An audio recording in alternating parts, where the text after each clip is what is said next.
ਰੂਪ ਵਿੱਚ ਲਾਹਾ ਪ੍ਰਾਪਤ ਕੀਤਾ ਹੈ। ਲੜੀਵਾਰ ਗੁਰਬਾਣੀ ਸ਼ਬਦ ਵਿਚਾਰ। ਧੰਨ ਧੰਨ ਗੁਰੂ ਰਾਮਦਾਸ ਪਾਤਸ਼ਾਹ ਜੀ ਦੀ ਵਡਿਆਈ ਵਿੱਚ ਉਸਤਤ ਕਰਦਿਆਂ ਹੋਇਆਂ ਭੱਟ ਸਾਹਿਬਾਨ ਵੱਲੋਂ ਜੋ ਪਾਵਨ ਬਚਨ ਸਵਈਏ ਦੇ ਰੂਪ ਵਿੱਚ ਉਚਾਰਨ ਹੋਏ, ਅੱਜ ਦਾ ਅੰਮ੍ਰਿਤਮਈ ਬਚਨਾਂ ਦਾ ਪਾਠ ਭਾਈ ਸਾਹਿਬ ਜੀ ਪਾਸੋਂ ਆਪ ਜੀਆਂ ਨੇ ਸਰਵਨ ਕੀਤਾ ਹੈ। ਅੱਜ ਦੀ ਵਿਚਾਰ ਨਾਲ ਸਾਂਝ ਪਾਉਣ ਵਾਸਤੇ ਜੋ ਸਮਾਂ ਪ੍ਰਾਪਤ ਹੋ ਰਿਹਾ ਹੈ, ਮਨ ਬਿਰਤੀਆਂ ਨੂੰ ਇਕਾਗਰ ਕਰਦੇ ਹੋਏ ਨਿਮਾਣੇ ਜੇ ਹੋ ਕੇ ਚਵਰ ਛਤਰ ਤਖਤ ਦੇ ਮਾਲਕ ਧੰਨ ਗੁਰੂ ਗ੍ਰੰਥ ਸਾਹਿਬ ਮਹਾਰਾਜ ਜੀ ਦੇ ਪਾਵਨ ਪਵਿੱਤਰ ਚਰਨਾਂ ਵਿੱਚ ਜੁੜਨ ਦਾ ਯਤਨ ਕਰੀਏ।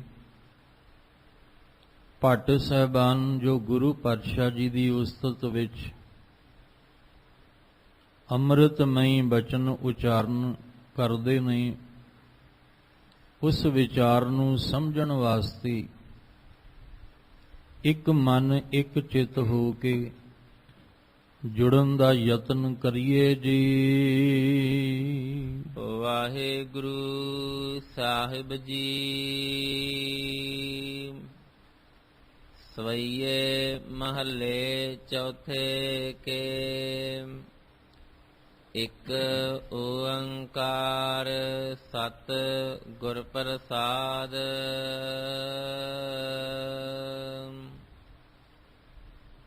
ਕਚਹੁ ਕੰਚਨ ਪਇਓ ਸ਼ਬਦ ਗੁਰ ਸਰਵਣਹਿ ਸੁਣਿਓ। ਵੇਖਤੇ ਅੰਮ੍ਰਿਤ ਹੋਇਓ ਨਾਮ ਸਤ ਗੁਰ ਮੁਖ ਭਣਿਓ।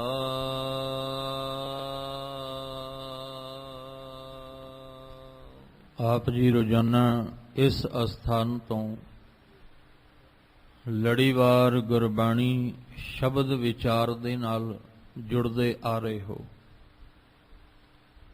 ਅੱਜ ਦੇ ਅੰਮ੍ਰਿਤਮਈ ਬਚਨਾਂ ਦਾ ਪਾਠ ਜੋ ਆਪ ਜੀ ਨੇ ਸਰਵਨ ਕੀਤਾ ਹੈ, ਗੁਰੂ ਗ੍ਰੰਥ ਸਾਹਿਬ ਮਹਾਰਾਜ ਜੀ ਦੀ ਪਵਿੱਤਰ ਬਾਣੀ, ਪਾਵਨ ਅੰਗ 1399 ਦੇ ਉੱਪਰ ਸੁਭਾਏਮਾਨ ਹੈ। ਭੱਟ ਨਲ ਜੀ ਵੱਲੋਂ ਉਚਾਰਨ ਕੀਤੇ ਹੋਏ ਪਾਵਨ ਬਚਨ ਧੰਨ ਗੁਰੂ ਰਾਮਦਾਸ ਪਾਤਸ਼ਾਹ ਜੀ ਦੀ ਵਡਿਆਈ ਵਿੱਚ ਗੁਰੂ ਰਾਮਦਾਸ ਮਹਾਰਾਜ ਜੀ ਦੀ ਉਸਤਤ ਕਰਦਿਆਂ ਹੋਇਆਂ ਬਿਆਨ ਕਰਦੇ ਨੇ ਕਿ ਗੁਰੂ ਰਾਮਦਾਸ ਮਹਾਰਾਜ ਜੀ ਆਪ ਜੀ ਦੀ ਚਰਨ ਸ਼ਰਨ ਵਿੱਚ ਆ ਕੇ ਜਿਨੇ ਕੰਨਾਂ ਦੇ ਰਾਹੀਂ ਗੁਰਬਾਣੀ ਦਾ ਸ਼ਬਦ ਸੁਣਿਆ, ਆਪਣੇ ਮੁਖ ਤੋਂ ਜਿਨ੍ਹਾਂ ਨੇ ਤੁਹਾਡੇ ਨਾਮ ਦਾ ਉਚਾਰਨ ਕੀਤਾ ਔਰ ਜਿਨ੍ਹਾਂ ਉੱਤੇ ਤੁਸੀਂ ਆਪਣੀ ਕਿਰਪਾ ਦੀ ਦ੍ਰਿਸ਼ਟੀ ਜਿਹੜੀ ਹੈ, ਰਹਿਮਤ ਭਰੀ ਨਜ਼ਰ ਜਿਹਦੇ ਉੱਤੇ ਤੁਸੀਂ ਆਪਣੀ ਪਾਈ, ਸਤਿਗੁਰੂ ਜੀ ਜਿਨ੍ਹਾਂ ਨੇ ਤੁਹਾਡੇ ਚਰਨਾਂ ਨੂੰ ਆ ਕੇ ਪਰਸਿਆ, ਉਹਨਾਂ ਦੇ ਜੀਵਨ ਦੇ ਅੰਦਰ ਬੇਅੰਤ ਬਖਸ਼ਿਸ਼ਾਂ ਵਰਤਦੀਆਂ ਨੇ। ਉਹਦੇ ਜੀਵਨ ਦੇ ਅੰਦਰ ਬੇਅੰਤ ਅਪਾਰ ਬਖਸ਼ਿਸ਼ ਉਸ ਮਾਲਕ ਦੀ ਵਰਤਦੀ ਹੈ ਜਿਹਦੇ ਉੱਪਰ ਸਤਿਗੁਰੂ ਜੀ ਦੀ ਕਿਰਪਾ ਹੋ ਜਾਏ। ਸਤਿਗੁਰੂ ਗੁਰੂ ਕੀ ਹੈ? ਉਹ ਬਖਸ਼ਿਸ਼ਾਂ ਦਾ ਮਾਲਕ ਹੈ, ਨਾਮ ਦਾ ਦਾਤਾ, ਬਖਸ਼ਿਸ਼ਾਂ ਦਾ ਮਾਲਕ। ਜਿਸ ਸਤਿਗੁਰੂ ਦੇ ਦਰ ਤੇ ਆ ਕੇ ਅਸੀਂ ਪਿਆਰ ਭਾਵਨਾ ਦੇ ਨਾਲ ਜੁੜਨਾ ਹੈ, ਜਿਨ੍ਹਾਂ ਨੂੰ ਸਤਿਗੁਰੂ ਗੁਰੂ ਦੀ ਸਮਝ ਆਈ, ਉਹ ਤਾਂ ਭਾਵਨਾ ਦੇ ਨਾਲ ਪਿਆਰ ਨਾਲ ਭਿੱਜ ਕੇ ਕਹਿੰਦੇ ਨੇ, ਤਿਸ ਗੁਰ ਕੋ ਸਿਮਰੋਂ ਸਾਸ ਸਾਸ, ਕਿ ਗੁਰੂ ਐਸੇ ਗੁਰੂ ਨੂੰ ਮੈਂ ਸਵਾਸ ਸਵਾਸ ਸਿਮਰਾਂ ਭਾਵ ਚੇਤੇ ਕਰਾਂ। ਐਸੇ ਗੁਰੂ ਨੂੰ ਮੈਂ ਬਾਰ-ਬਾਰ ਯਾਦ ਕਰਾਂ ਜਿਸ ਗੁਰੂ ਦੇ ਚਰਨਾਂ ਵਿੱਚ ਜੁੜਿਆਂ ਅਪਾਰ ਬਖਸ਼ਿਸ਼ਾਂ ਤੇ ਰਹਿਮਤਾਂ ਮਿਲਦੀਆਂ ਨੇ। ਭੱਟ ਨਲ ਜੀ ਕਹਿ ਰਹੇ ਨੇ ਕਿ ਗੁਰੂ ਰਾਮਦਾਸ ਮਹਾਰਾਜ ਕਛਹੁ ਕੰਚਨ ਭਇਓ ਸ਼ਬਦ ਗੁਰ ਸਰਵਣ ਹੈ ਸੁਣਿਓ। ਜਿਨ੍ਹਾਂ ਨੇ ਕੰਨਾਂ ਦੇ ਰਾਹੀਂ, ਸਰਵਣ ਹੈ ਦਾ ਮਤਲਬ ਸੁਣਨ ਵਾਲੀ ਅਵਸਥਾ ਜਿਹੜੀ ਸਾਡੀ ਕੰਨਾਂ ਦੀ ਹੈ, ਕੰਨਾਂ ਦੇ ਵਿੱਚ ਜਾਂ ਧਿਆਨ ਲਾ ਕੇ, ਗੱਲ ਤਾਂ ਧਿਆਨ ਲਾ ਕੇ ਸੁਣਨ ਦੀ ਹੈ, ਕੰਨ ਤਾਂ ਸੁਣ ਹੀ ਰਹੇ ਨੇ, ਸਾਰੀ ਦਿਹਾੜੀ ਸੁਣ ਰਹੇ ਨੇ, ਪਰ ਜੋ ਕੰਨਾਂ ਰਾਹੀਂ ਸੁਣਿਆ ਜਾ ਰਿਹਾ ਹੈ ਉਹ ਸਾਡੇ ਦਿਮਾਗ ਦੇ ਵਿੱਚ ਵਸ ਨਹੀਂ ਰਿਹਾ। ਸੁਣਿਆ ਤੇ ਬਹੁਤ, ਪਰ ਧਿਆਨ ਲਾ ਕੇ ਨਹੀਂ ਸੁਣਿਆ। ਜਿਹੜੀ ਗੱਲ ਧਿਆਨ ਲਾ ਕੇ ਨਹੀਂ ਸੁਣਦੇ ਉਹ ਗੱਲ ਸਮਝ ਵੀ ਨਹੀਂ ਆਉਂਦੀ। ਕਈ ਵਾਰ ਸਾਹਮਣੇ ਵਾਲਾ ਬੰਦਾ ਬੋਲ ਰਿਹਾ ਤੇ ਸੁਣਨ ਵਾਲੇ ਦਾ ਧਿਆਨ ਕਿਤੇ ਹੋਰ। ਹੁਣ ਕੰਨ ਤਾਂ ਸੁਣ ਰਹੇ ਨੇ ਪਰ ਸਮਝ ਕੁਛ ਨਹੀਂ ਆਈ। ਜਿਨੇ ਧਿਆਨ ਲਾ ਕੇ ਕੰਨਾਂ ਰਾਹੀਂ ਸੁਣਿਆ ਤੇ ਜੋ ਸੁਣਿਆ ਸੀ ਉਹਦਾ ਉਹਦੇ ਤੇ ਅਸਰ ਹੋਇਆ, ਜੋ ਸੁਣਿਆ ਸੀ ਉਹਦਾ ਉਹਦੇ ਤੇ ਪ੍ਰਭਾਵ ਪੈ ਗਿਆ, ਉਸ ਗੱਲ ਦੀ ਉਹਨੂੰ ਸਮਝ ਆ ਗਈ ਜਿਨੇ ਧਿਆਨ ਲਾ ਕੇ ਸੁਣਿਆ। ਇਹੀ ਕਾਰਨ ਸੀ ਕਿ ਜਦੋਂ ਆਪਾਂ ਜਪ ਜੀ ਸਾਹਿਬ ਦਾ ਪਾਠ ਕਰਦੇ ਹਾਂ ਤਾਂ ਮਹਾਰਾਜ ਜੀ ਨੇ ਉੱਥੇ ਸੁਣਿਆ ਭਾਵ ਨਾਣੇ ਨੂੰ ਸਿਹਾਰੀ ਲਾ ਕੇ, ਉਹਦਾ ਮਤਲਬ ਸੀ ਕਿ ਜਿਹੜਾ ਧਿਆਨ ਲਾ ਕੇ ਸੁਣੇਗਾ, ਸੁਰਤ ਲਾ ਕੇ ਸੁਣੇਗਾ, ਉਹਨੂੰ ਆਹ ਫਲ ਦੀ ਪ੍ਰਾਪਤੀ ਹੋਏਗੀ। ਸਭ ਤੋਂ ਵੱਡਾ ਫਲ ਕੀ ਸੀ? ਸੁਣਿਆ ਦੁਖ ਪਾਪ ਕਾ ਨਾਸ਼।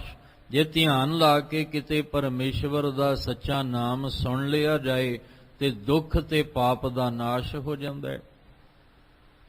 ਪਰ ਜਿਹੜੇ ਸਾਡੇ ਕੰਨ ਨੇ ਉਹ ਸੁਣ ਤਾਂ ਰਹੇ ਨੇ, ਸਾਰੀ ਦਿਹਾੜੀ ਜਿਹੜਾ ਉਹ ਸੁਣ ਰਹੇ ਨੇ, ਪਰ ਧਿਆਨ ਲਾ ਕੇ ਨਹੀਂ ਸੁਣਿਆ ਜਾ ਰਿਹਾ, ਸੁਰਤ ਨਾਲ ਨਹੀਂ ਸੁਣਿਆ ਜਾ ਰਿਹਾ, ਜਿਹਦੇ ਨਾਲ ਸੁਣਿਆ ਵੀ ਅਨਸੁਣਿਆ ਹੋ ਗਿਆ। ਸੁਣ ਕੇ ਵੀ ਜਿਹੜਾ ਸੀ ਉਹ ਸਾਡੇ ਦਿਮਾਗ ਦੇ ਵਿੱਚ ਗੱਲ ਬੈਠੀ ਨਾ। ਹੁਣ ਸਾਹਿਬ ਕਹਿੰਦੇ ਜਿਨ੍ਹਾਂ ਨੇ, ਭੱਟ ਜੀ ਕਹਿ ਰਹੇ ਨੇ ਕਿ ਗੁਰੂ ਰਾਮਦਾਸ ਪਾਤਸ਼ਾਹ ਜੀ, ਜਿਨ੍ਹਾਂ ਨੇ ਤੁਹਾਡੇ ਦਰ ਉੱਤੇ ਆ ਕੇ ਧਿਆਨ ਲਾ ਕੇ ਗੁਰੂ ਦਾ ਸ਼ਬਦ ਸੁਣਿਆ, ਸ਼ਬਦ ਗੁਰ ਸਰਵਣ ਹੈ ਸੁਣਿਓ। ਜਿਨ੍ਹਾਂ ਨੇ ਸੁਰਤ ਲਾ ਕੇ, ਧਿਆਨ ਲਾ ਕੇ ਜਾਂ ਮਨ ਰਾਹੀਂ ਜਿਨ੍ਹਾਂ ਨੇ ਗੁਰੂ ਦਾ ਸ਼ਬਦ ਸੁਣਿਆ, ਕਛਹੁ ਕੰਚਨ ਭਇਓ। ਕਹਿਣ ਲੱਗੇ ਉਹ ਕੱਚ ਤੋਂ ਜਿਹੜਾ ਸੀ ਉਹ ਕੰਚਨ ਹੋ ਗਏ। ਕੰਚਨ ਵੈਸੇ ਕਹਿੰਦੇ ਆ ਸੋਨੇ ਨੂੰ, ਜਾਂ ਇੱਥੇ ਕਹਿ ਸਕਦੇ ਆ ਵੀ ਉਹ ਖੋਟੇ ਤੋਂ ਖਰੇ ਹੋ ਗਏ। ਜਿਹੜੇ ਮਨ ਵਿੱਚ ਖੋਟ ਲੈ ਕੇ ਬੈਠੇ ਸਨ, ਉਹਨਾਂ ਨੇ ਜਦੋਂ ਮਨ ਦੇ ਰਾਹੀਂ ਗੁਰੂ ਦੇ ਸ਼ਬਦ ਨੂੰ ਧਿਆਨ ਲਾ ਕੇ ਸੁਣਿਆ ਤਾਂ ਉਹ ਖਰੇ ਹੋ ਗਏ। ਕੰਚਨ ਦਾ ਅਰਥ ਹੈ ਜਿਹੜਾ ਉਹ ਸੋਨਾ ਸ਼ੁੱਧ ਹੋ ਗਿਆ, ਜਿਹਦੇ ਵਿੱਚ ਕੋਈ ਵੀ ਮਿਲਾਵਟ ਨਹੀਂ ਰਹਿ ਗਈ, ਜਿਹਦੇ ਵਿੱਚ ਕੋਈ ਵੀ ਮੈਲ ਨਹੀਂ ਰਹਿ ਗਈ। ਜਦੋਂ ਸੁਨਿਆਰਾ ਸ਼ੁੱਧ ਸੋਨੇ ਨੂੰ ਸ਼ੁੱਧ ਕਰਦਾ ਹੈ ਤੇ ਉਹਨੂੰ ਬਾਰ-ਬਾਰ ਅਗਨੀ ਵਿੱਚ ਤਪਾਉਂਦਾ ਹੈ। ਬਾਰ-ਬਾਰ ਅਗਨੀ ਵਿੱਚ ਤਪਾਉਣ ਦਾ ਮਤਲਬ ਇਹ ਹੈ ਕਿ ਉਹਦੇ ਵਿੱਚੋਂ ਜਿਹੜੀ ਮੈਲ ਹੈ, ਖੋਟ ਹੈ, ਉਹ ਨਿਕਲ ਜਾਏ। ਤੇ ਜਿਨ੍ਹਾਂ ਨੇ ਤੁਹਾਡੇ ਦਰ ਤੇ ਆ ਕੇ ਇਸ ਸ਼ਬਦ ਨੂੰ ਸੁਣਿਆ, ਉਹ ਫਿਰ ਕਛਹੁ ਕੰਚਨ ਭਇਓ, ਕਹਿਣ ਲੱਗੇ ਉਹ ਜਿਹੜੇ ਸੀ ਉਹ ਸੋਨੇ ਦੀ ਤਰ੍ਹਾਂ ਖਰੇ ਹੋ ਗਏ। ਉਹਨਾਂ ਦੇ ਅੰਦਰ ਦੀ ਖੋਟ ਜਿਹੜੀ ਸੀ ਉਹ ਖਤਮ ਹੋ ਜਾਂਦੀ ਹੈ। ਬਿਖਤੇ ਅੰਮ੍ਰਿਤ ਹੋਇਓ,